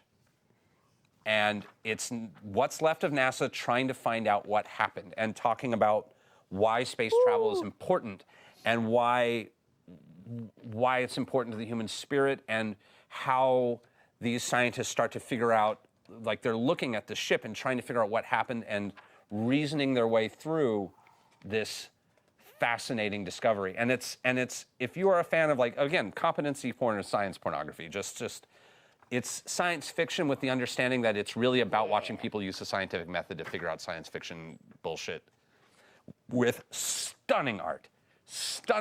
Just wonderful. And characters, and like some of the most positive characters Warren Ellis has ever written. I like that you're like, everything goes horribly wrong and a spaceship crashes to Earth, and it's very optimistic. It is. Yeah. It's extremely. It's one of his most. That and maybe Freak Angels are his two most optimistic books. I'm going to show this off, and then you should tell people what Freak Angels is, because I saw a lot of love for it in chat. Yeah, there's a couple things I'm going to try and really. This, and then I'm just going to show off the other one. No, it's the next one. There you go. I had that in the folder, and sadly it didn't load. Yeah, this is a very, very uplifting book. As I show this shuttle killing a bunch of people, it's a very uplifting book. A darker. He also worked with Ben Templesmith at one point to prove that you could do a comic book super cheaply. It helped start the. I have a book I want to publish. We're going to do it super on the cheap, super fast. Can I find an artist who's cool with this pay and just wants to do something dumb? And Templesmith was like, I'm on board. And they wrote a very dark detective story called Fell. Oh, I've heard great things about Fell. Fell is amazing. It's super short, one shot. You don't need to read the last, although I recommend reading them in order. It's just one book. If you're a fan of, I'm going to show off a little Templesmith art really quickly, just so you can see why he is a master of kind of. I do like Templesmith. Templesmith is a beautiful artist. Here's some of Fell, if you want to take a look at this. It's very dark detective stories in like a rundown fictional city called Snowtown, where one of three, they have 3.5 detectives is the joke, and he's one of them trying to solve crimes in the city that is basically given up. And it's very dark. There's child abuse, there's murder and violence, but it's very smart. It's very well written. The art is beautiful, and there's this S with a cross Snowtown logo that people are painting almost like a magic sigil on the walls. And this came out right before Katrina. And one of the things that popped up during Hurricane Katrina, where people were tagging with the Snowtown logo all over New Orleans, Really? it became this sort of like interesting mark that showed up as like sort of the as sort of people leaving their mark Never on. heard about that. It's a very dark book, but if you're in the mood for a dark detective noir story, it'll do you really well. Nice. Moving really quickly. Someone just shouted Temple Smith in chat. Temple Smith is magic. Yeah. He literally. Did he do? I think the first first book I ever saw him on was I think Straczynski's 100 Grand, or is that what it was called? Did he 10 do grand? some 10 grand? 10 grand. Yeah, not 100 grand read as the that one, candy but bar. He also did Wormwood, which is a quite fun kind of. yeah, It was what he was did. Volume 2 had the best name. It only hurts when I pee. Wow. I have some Temple Smith art on my wall. Not real, obviously, but oh, Yeah, kills me. I love his art, his style. It's so messy and the best. like an organized mess. It's chaos, So but, like contained. What's a freak angel? Freak Angels is it? Yeah, Freak I know Angels about is this one. speaking of like good positive books that'll make you feel better about the world. Warren was playing around with webcomics. And Early adopter. a very early adopter, and Freak Angels was an attempt to kind of put together a webcomic. It's got a bit of a, I mean, people have given it a little bit of an anime vibe, and that's not. It's got a little bit of like, what would a European Akira be like? And that's kind of that's a fair. It's a post-apocalyptic London. We don't really understand entirely what happened, but civilization as we know it has ended, and there's a group of how many? 23 years ago, 12 strange children were born in England at exactly the same time. 6 years ago, the world ended. Today, 11 strange 23-year-olds are living in, defending, and rebuilding Whitechapel, maybe the last real sentiment in flooded London. This is the story of what happens next. And that kind of gives it to you, and it's these kids with weird powers. Not all of them are good people, not all of them are bad people, most of them are complicated, kind of figuring out ways to keep everyone alive in this kind of post-apocalyptic dead world that they're in. And we don't really entirely understand what's happening in the rest of the world. There's not really much communication, but everything is just kind of gone, and these are humans living in what is essentially a coral reef of a city. It's Such a cool way to put it. Thank you. Coral reef of a city. They're building gardens on the roofs. There's been a flood. They're trying to use they're building hydroelectric generators to try and get power back. And they have kind of some psychic and telepathic or telekinetic powers, or some weird powers. And maybe they're responsible for what happened, maybe not. And it's a lot of it. I think it might still be available as a webcomic still, but it's. I haven't looked into it. I also know he's not afraid of new forms. They've announced that he's working with Line Webtoons, which is a company, I think, out of Korea, which does comics that are web native, formatted for scrolling on phones and tablets. A thing that, like, it's that's absolutely huge, and like one of those things that is happening out there, and we're kind of behind on. But like, I think he is developing something also with Colleen Doran that's supposed to go on there. They announced it in 2016, and I haven't heard what's happened. So it since wouldn't then, be back. It would. They're up and down. It would just be doing And this. I don't know if everything on the site uses that formatting, but that's how I know about the like Webtoons, Line Webtoons. Well, that's what I associate it with most strongly. It's one of the things he was talking about on his website before he moved it over to an We should email. shout out. He has a newsletter that goes out that is sort of famously like a weekly Warren Ellis update newsletter, which I finally signed. Orbitaloperations.com. Orbitaloperations.com. I finally signed up, so I will start getting. I should the do word that. out. It's fun. He's a very good journaler. He's also written some novels that are fun, and he's an interesting thinker and always has an interesting take on things. He was actually, I remember reading a thing where he was looking at a conversation Bendis had about whether or not like serialized e-comics, whether or not it was an issue of like the idea of stories ending or having endings or needing endings, and he was looking at like I think that people are thinking of the comparisons being like an album doesn't exist anymore because the MP3 killed the album, and the single issue though is not an MP3. It's like the single issue is the digital format is while it's right now a la carte.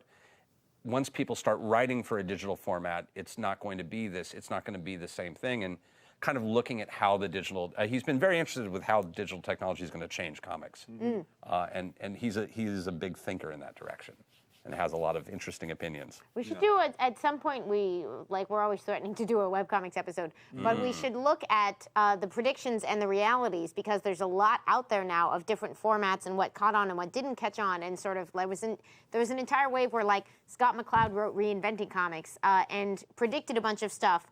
Which then didn't come to pass, and then later on went back at like people. There was a whole wave of people being like, he was wrong about that, and then a bunch of that stuff stealthily happened. So it's a very fascinating question to see the predictions and the evolutions that have happened. Yeah, and remember, just because someone was wrong doesn't mean that they were. You know this displays a lack of intelligence. I mean, there's a crapshoot, and also just because someone was right about what came to pass doesn't mean that they have any sense at all. Yeah. But if you can articulate an idea, and he articulates ideas very well. I also recommend, and I meant to look this up at one point, his Twitter feed of the Olympics is possibly one of the funniest things I've ever read in my entire life. How do we find it? You mentioned it. It's. I'm trying to find there's a disinfo. There's a link of the. Immortal Duck is in chat saying Webtoon is incredible. Most have the scrolling format, and some even integrate music. Oh, that's cool. And Miss Nayoung says horror webtoons are amazing. Some of them will mess with your interface and even have motion. This is a whole world. I will pay some serious money for it to end with Kenneth Branagh inside the Wicker Man. Kenneth Branagh now stands in a glowing circle of power as giant smokestacks rise up and fuck the very sky. This is deeply odd. Oh, it's time to be sad. Animatronic mutton chops on Victorian gentleman deployed to sad position. Ken Branagh is eating a baby. What? What? It's the if you Google Warren Ellis Twitter 2012 Olympics, I'm sure someone has collected all of them. It's so weird. Yeah, it's pretty spectacular. Amazing. Apparently, he also wrote the Castlevania animated series. He did. He wrote. Oh my God! It's so good. Not only did he write the Castlevania animated series, which is a lot of fun, he also wrote a G.I. Joe animated movie, which is so good. What? Which is Have not seen. It's no one saw it. No one saw it. It was animation by the guys who did Red Star. Okay. And it was G.I. Joe. Was it called? Let me see. Warren Ellis. Oh man, that Castlevania. Yeah, Castlevania is amazing. Like we turned it, like Brittany and I turned it on. My lovely wife Brittany. Don't drink water. Don't. I in no way was really sad that I didn't get to work on it. She and I were like, we're just like working around the house. Castlevania, like we like that card. The video game was amazing. Let's watch this in the background.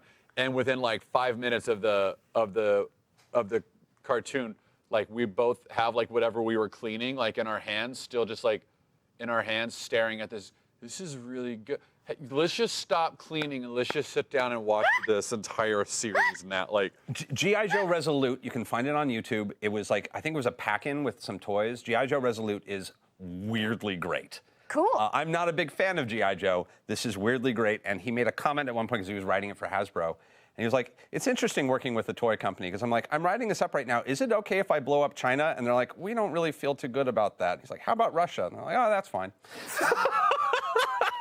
Oh my God. oh, that's.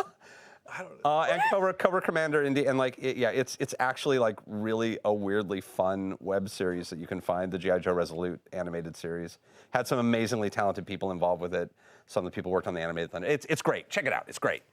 As we're listing his various other works before we get to our topic, Yeah. I will say that you've already met some of his other works because he co-wrote a chunk of Avengers Assemble with Kelly Sue DeConnick and is credited co-writer on a couple issues or 2 issues of her Captain Marvel. Of Captain Marvel. And Secret Avengers, which is another. Oh, Secret Avengers was so good. fun. Secret Avengers that has one of the best Black Widow stories I've ever read. That's probably why I like it. And an amazing Shang-Chi issue that's in space. In space. Shang-Chi in space, which is, space kung fu. That's David Aja, right? Did the art on that one? Oh.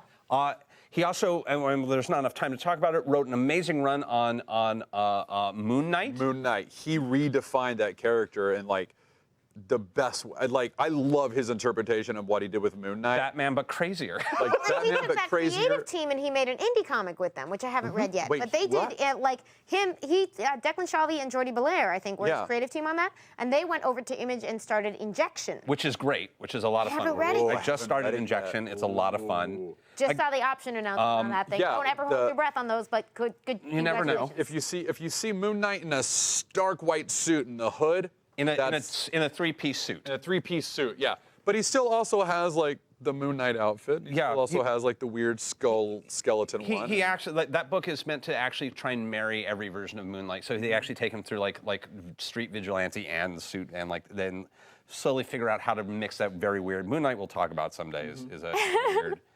There was one other one I wanted to mention too, and I'm blanking. And this is so. Let me go into my Comixology and see what I'm missing. There was one more that was like Shipwreck, Trees, Karnak. Injection, Karnak. Oh, Karnak, yeah. So he did a run of Karnak, who is one of the Inhumans. I started it, and I was real mad because he's a jerk. And then I Karnak is meant the to finish worst. it. So for those of you who don't know, Yes. I don't know what. Yeah, Karnak is an Inhuman who has the power to know everything and everyone's weakness. You can see the flaws. See the in all flaws in things. everything.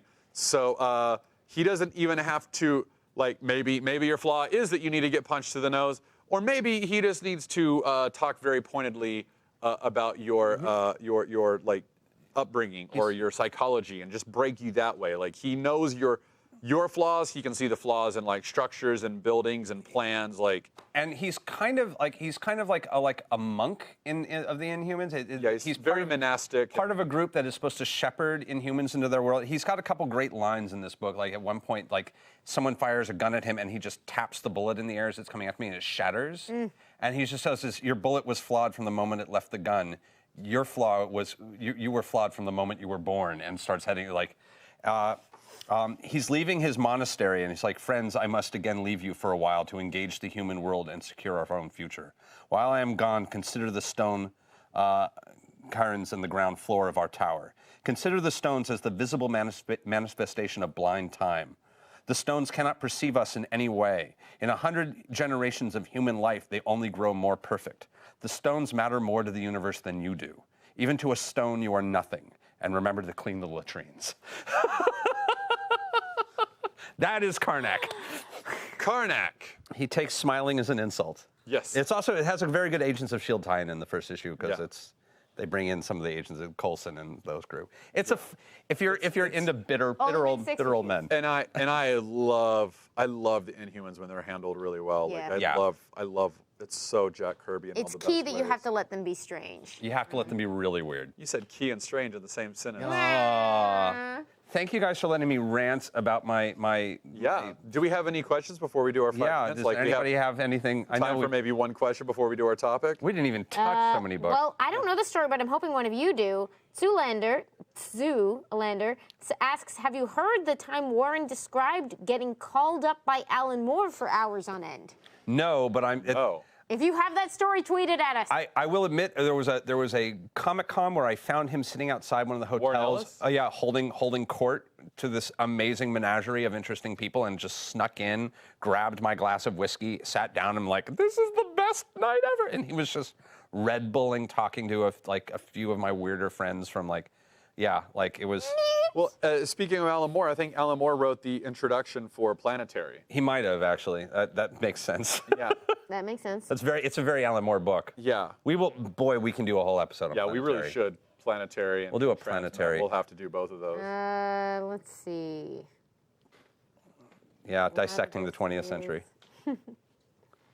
What have we not mentioned yet of his? A lot. So much. Yeah, there like almost all of the stuff he did at Avatar. I like Cam Gonzalez says, so among his many talents, Warren Ellis has the talent of being perfectly extra in his writing. Yes. I love it. His characters, there's a lot of, it's a very gruesome group of people that he tends to write, and they're very barky and angry, but like the notion being is that they're just, is that maybe that anger is less placed at people and more at just the world around them. Yeah.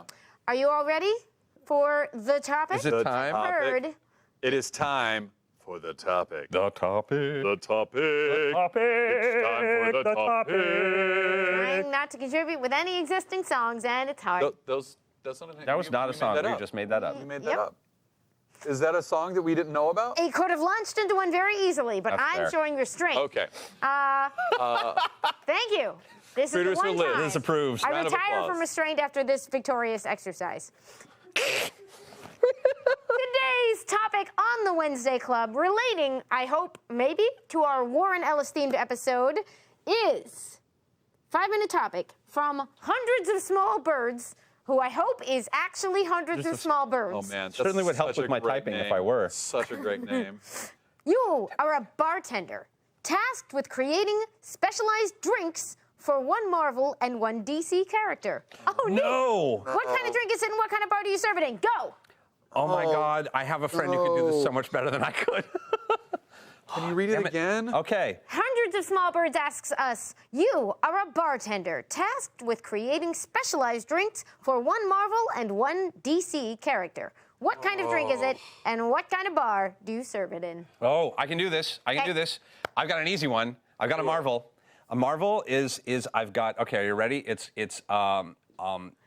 grenadine, Sprite, and a golden cherry. Oh, what? It's grenadine, Sprite, and a gold cherry. Okay, is that a thing? It's basically like a normal cherry, except they're slightly different. They're yellow, and it's like a yellow color. It's Cool. basically I put a Shirley Temple with a slightly different type of cherry in it. Excellent. And that's a Stark Special.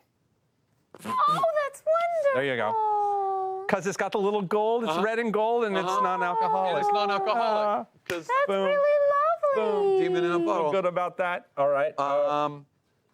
Okay, so the one that's coming to mind for Marvel is rum, Okay, blue curacao, okay. but like really potent, like high proof, and I would call it the Banff, and it would be for Nightcrawler. Like since he's such a pirate, it needs to be a rum-based drink. Yes, absolutely. The curacao would hopefully make it a little bit blue, though it'd probably just look kind of gray. Like fruit over the But edge in an umbrella. I'm so not a bartender. This is I'm. It's even so- better because we don't know how drinks work. Yeah. All I know about drinks is that you go to the bar and say, I want it, and then they go, here it is. And I'm like, great, I want another. I got another one. Okay. Midori sour amaretto and a cinnamon stick. For You get a bright green drink with a piece of wood in it. It's an Alan Scott. Boom. Oh my God. Boom. That's a great name. Oh Yeah, thank you. my Excuse me, bartender, I'll God. take an Alan Scott. Thank you. It probably tastes horrible. I'd It's have called to a look it up. Golden Age Lantern. Yeah, it's a right? Golden Age Lantern. Oh, a GA lantern. Yeah. Okay, I'm gonna add a Marvel character, a DC character, and do something from the Warren Ellis verse. Oh man. Okay. Oh, come on. Oh, actually, I can end this with a Warren Ellen thing. So, yeah, keep going. I don't, because what did he do for DC? Like, I don't. I would say, let's see, how would you get something brightly colored that also had black liquid running through it? Like, how would you accomplish that in a drink? vodka and licorice? I don't know. Vodka and licorice and something gold, and that's a black canary. You could actually do gold. It runs through it like fishnets. Goldschlager. Yeah, you That's can what do I would want. Goldschlager, yeah, but no one wants that. Oh, sorry, Dinah. Your drink sucks. No one wants But it's Goldschlager. an honor review. Can work. Yeah. So that's my DC. Man, I am so screwed on this one. Oh, hundreds and thousands of birds. You killed me. I would say that there's got to be some like a blue variation on a gin and tonic. That's for There's Hank blue McCoy. gin. There's blue gin. Blue gin for Hank McCoy. Actually, Beast. blue gin is a Oh, thing. yeah. It's got a little bit of lavender in it. It's quite Yeah. nice. Fantastic. That's what you serve, Beast. I don't know what kind of bar I would serve it in. I would model it after the inn at the World's End from Sandman. Oh, that's cool. It'd be like a nexus between realities where you stop in and the drinks get created according to the wish of your heart. Oh man, see, oh god, this could. Okay, let's see if I can. Oh, okay. Vodka and V8 juice Okay. with the celery stick in it, and it's the Swamp Thing. Oh, Yay! solid. I want to do one more got for V8 my it. Ellis verse pick, and it has to be some drink that like an array of nice colors, like a rainbow of colors, but something that's like a vintage, like finely, that needs to be aged. Yeah. And that would be for Monica in Next Wave, the I Used to Be in the Avengers. I was trying to think of a good next wave cocktail. That's pretty solid. It's got to be rainbowy funny. for her as Spectrum, and it's got to have something that needs to, like, a 20-year, 80-year, 100-year, like, I've got history. Oh, that's funny. That's painful. Oh man, I was trying to think of a red and green one for Transmet, but I nothing need was coming DC from you. up. I did a DC. did the I can Alan do Okay, Scott. it. Alan Scott, Swamp Thing. Okay. I think I do. Is there think we're- anything missing? What kind of bar would you serve it in? 27 seconds. Everything would be in a library bar because those. Perfect. Yeah. A Planet Krypton. The Sanctum. Yeah, The the Dranctum Sanctorum. the Dranctum Sanctorum. Dranctorum. Oh my God. How is this not happening? You're way better at this than I'll ever be. And what's yours? I was just thinking like a Planet Krypton because it's like a cheesy cocktail bar for parents to get drunk. Perfect. And we are and And that's it. Thank you to We did hundreds it. of small birds. Oh God. what a Each of great you name. is welcome at the bar, small birds. That was our 5-minute topic on the Wednesday Club. You can see us every Wednesday on Geek and Sundry and Project Alpha on twitch.tv/Geek and Sundry and Project Alpha. I'm Amy Dallen. I'm Matt Key. I'm Taliesin Jaffe. Thank you very much. And we're all great at drinks. We are so great at We've drinking. got 4 minutes left. I- Oh my God. I'm going to mention, by the way, there was actually at one point when he had a web store that was great, Warren Ellis actually put out a little thing with the Warren Ellis's cocktail recipes, one in a series of one. Oh my And he God. called it the pint of whiskey. 1, take 1 pint glass. 2, pour whiskey. 3, slap anyone asking for a cocktail. And that was the Warren Ellis cocktail recipe. Okay, maybe cut that in with the 5 minutes. I thought about it, but I'm like, nah, yeah, I know that was just so. All right. My robot brain needs beer. Couple minutes. Yeah. Oh my God, a block of ice that you lick, the Elijah Snow. Oh, Thank you to Board to Seth. Nice. that's for really that one. solid. Okay. Nice planetary reference. Closing thoughts. Closing thoughts. I'm How about this? Where would people start with Warren Ellis? You know, Next Wave. Next Wave is a good start, yeah. Next Wave is a good start. I'll also say if you want to start with some of his in continuity stuff, that might be a fun way of like playing with his Secret Avengers, playing with Next Wave. Moon Knight is fun. Moon Knight, if you like playing with something a little bit familiar, I think Global Frequency is a nice. If once you want to start playing with his darker stuff, Global Frequency is a good wading into the darker stuff that he publishes. And if you want like a modern comic classic, like Transmet or Planetary. Oh yeah, Transmetropolitan. Like if the idea of Hunter S. Thompson in a dystopian future already sounds good to you, you need to read this book. Yeah, he's one of those people where you can really you can't really go wrong. I mean, like their primers. Thankfully, Comixology's got a bunch of like basic stuff that's available for on there. Like if you're a member of Comixology, they got a ton of stuff. Yeah, the Comixology Unlimited.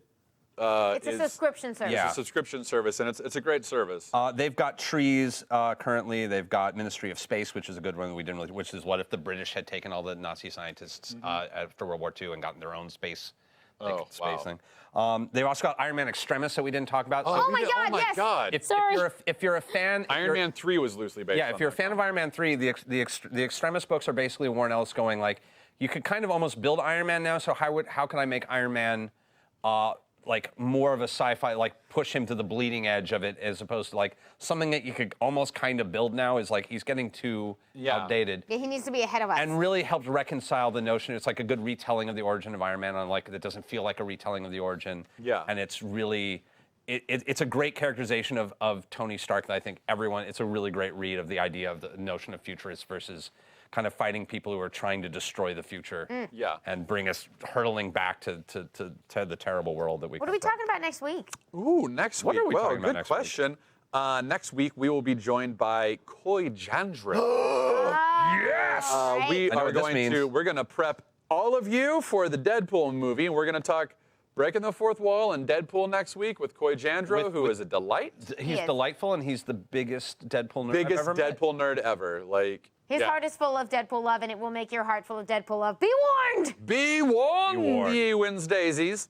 But yeah, that'll be next week. So go read all your Joe Kelly Deadpool and your Cable and Deadpool and your A little bit of X-Force for a fun. bit of X-Force.